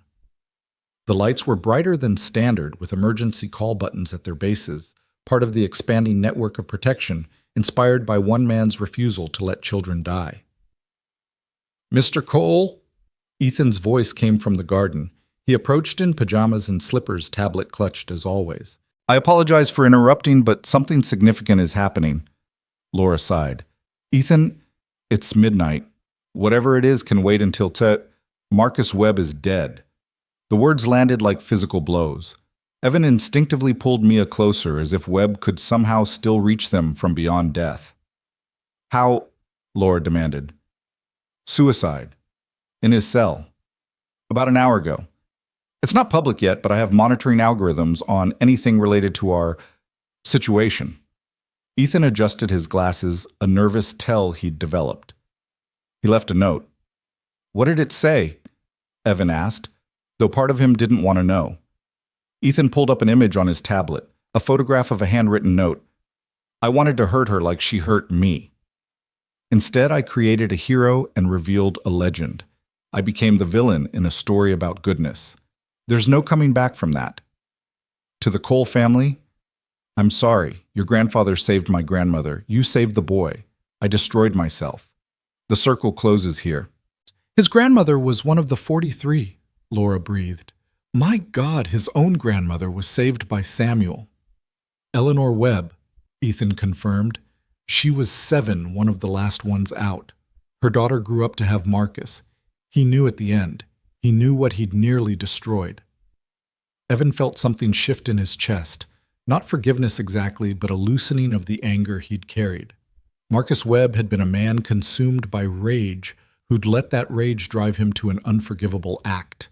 But in his final moments, he'd understood the true weight of what he'd done, attempted to murder a child whose very existence was owed to the same man who'd saved his grandmother. The media will go crazy with this, Laura said practically. We need to prepare a statement. No, Evan said firmly. We say nothing. Let him have privacy in death that he didn't allow us in life. His mother doesn't need more pain. Dad's right, Mia said unexpectedly. Great-grandpa wouldn't want us to be mean about it. He saved Mr. Webb's grandmother. That has to count for something. Eleanor Webb. Evan remembered her frail hands, her tears, her gratitude mixed with shame. Tomorrow he would call her, offer condolences, see if there was anything she needed. It's what Samuel would have done, extended grace even to those who'd harmed him. I should check the security protocols. Harrison's voice came from the shadows. None of them had heard him approach, but then they never did. With Webb gone, his associates might scatter or might seek their own revenge. They won't, Ethan said with surprising confidence. I've been monitoring their communications. They're frightened. Webb's suicide note is being interpreted as an admission of wrongness. They're dissolving their networks, going dark. You've been monitoring terrorist communications, Laura asked sharply. Ethan Sterling, we've discussed appropriate use of technology. It's defensive monitoring only, Ethan protested, to protect Mr. Cole and Mia, and you, always you, Mother. The fierce protectiveness in the boy's voice reminded Evan that for all his brilliance, Ethan was still a child who'd watched someone try to kill him, who'd been saved by a stranger's sacrifice, who wore a blood-stained scarf because it made him feel safe. Thank you, Ethan, Evan said, for watching out for us. Ethan flushed, pleased. It's statistically optimal for group survival. Also, Mia is my friend. I am... Mia perked up.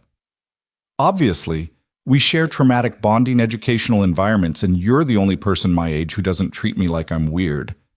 You are weird, Mia said. But weird is good. Normal is boring. Children philosophizing at midnight, Laura said with fond exasperation. This is what my life has become. Better than board meetings, Evan suggested. Infinitely better. They migrated inside as the night grew cooler, settling in the living room of the guest house that had become more home to Evan and Mia than their apartment ever was.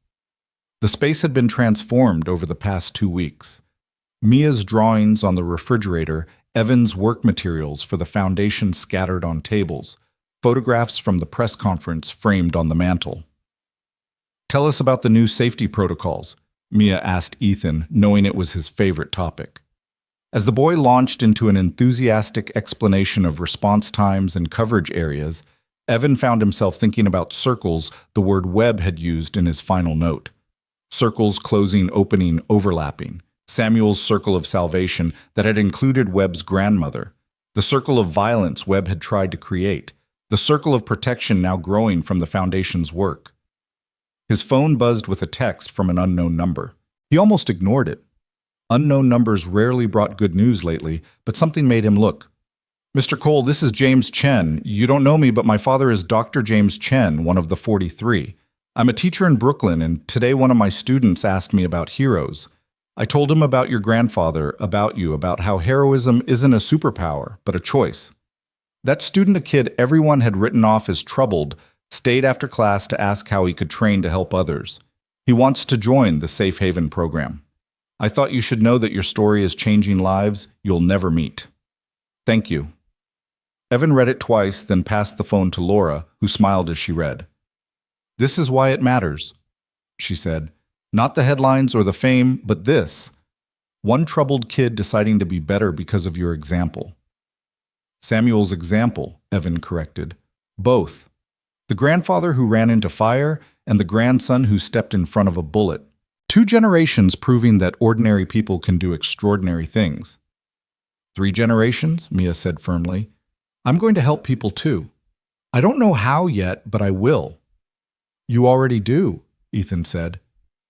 "You helped me understand that friendship isn't about statistical compatibility, but about emotional resonance." "I have no idea what that means, but thanks." They talked until nearly dawn, the children eventually falling asleep on the couch.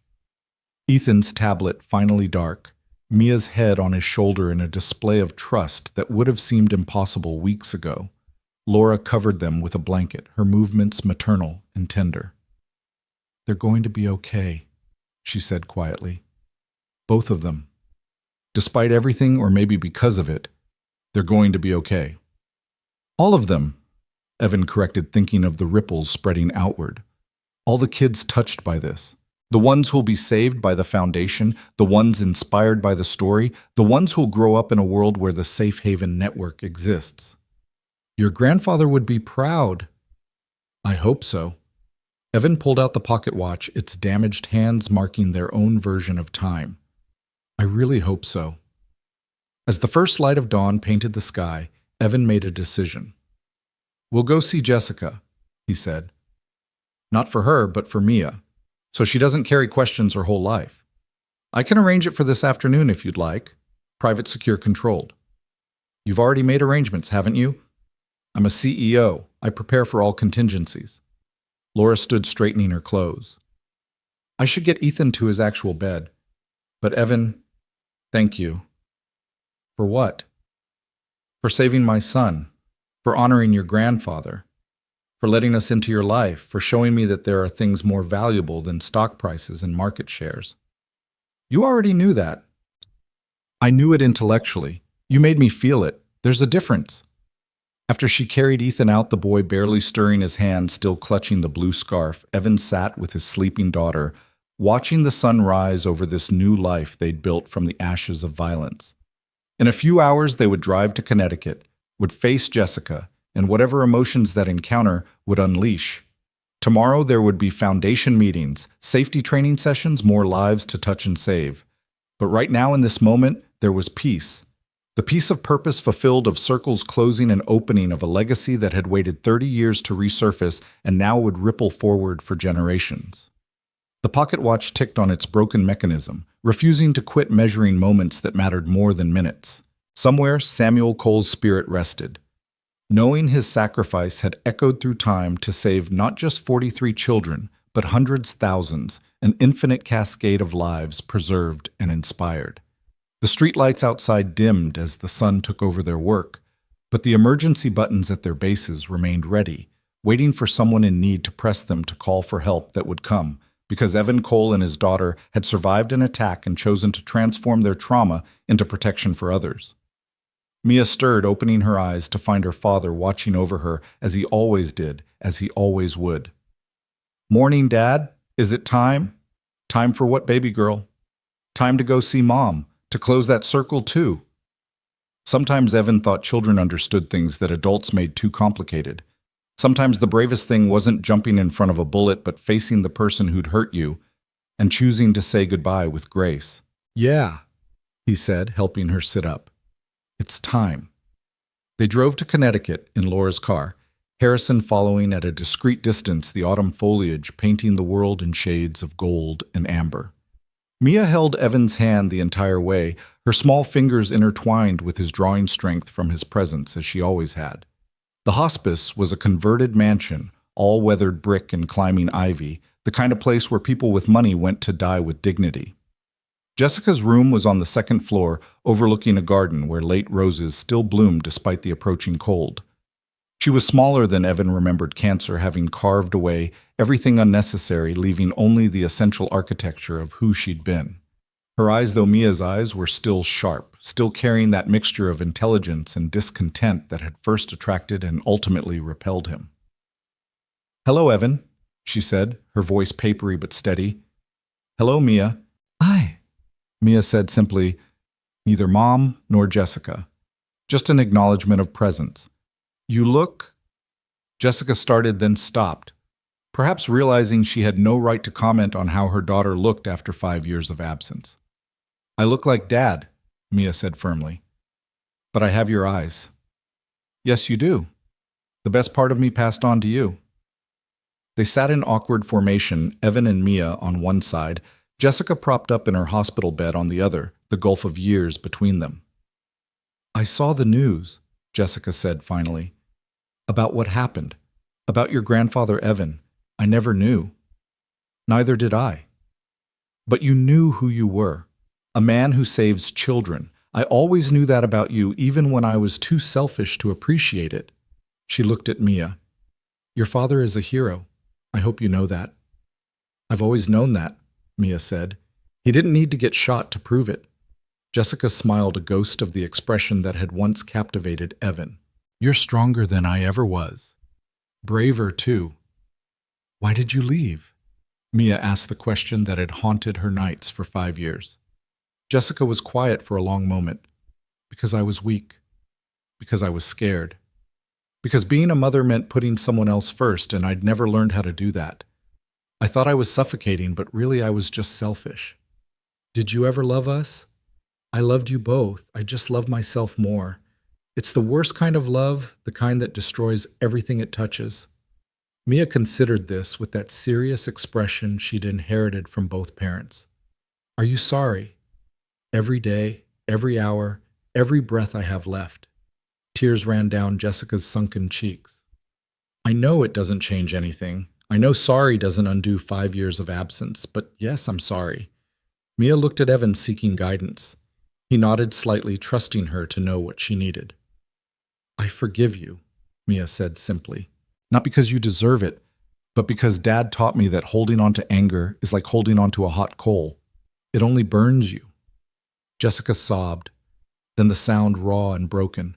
Mia stood, walked to the bed, and took her mother's skeletal hand.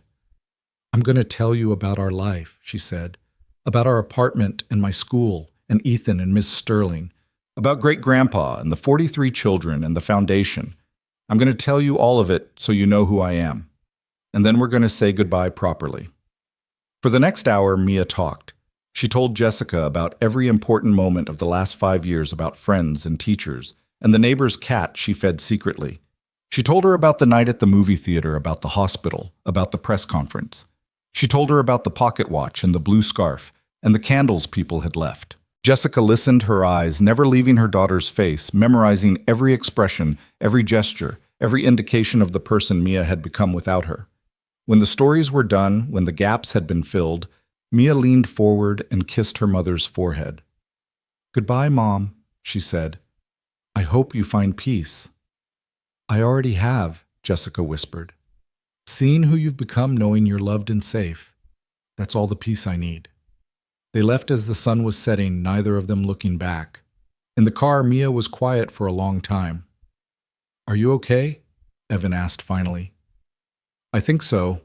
I'm sad, but not the bad kind of sad. The kind where you know something needed to happen, even if it hurt." "You were incredibly brave in there. I learned from you, and from great-grandpa, even though I never met him. Bravery runs in our family." "So does love," Evan said, pulling her close as Harrison drove them home. "So does love," she agreed. When they arrived back at the estate, they found Laura and Ethan had prepared dinner, a simple pasta that filled the guest house with the smell of garlic and herbs.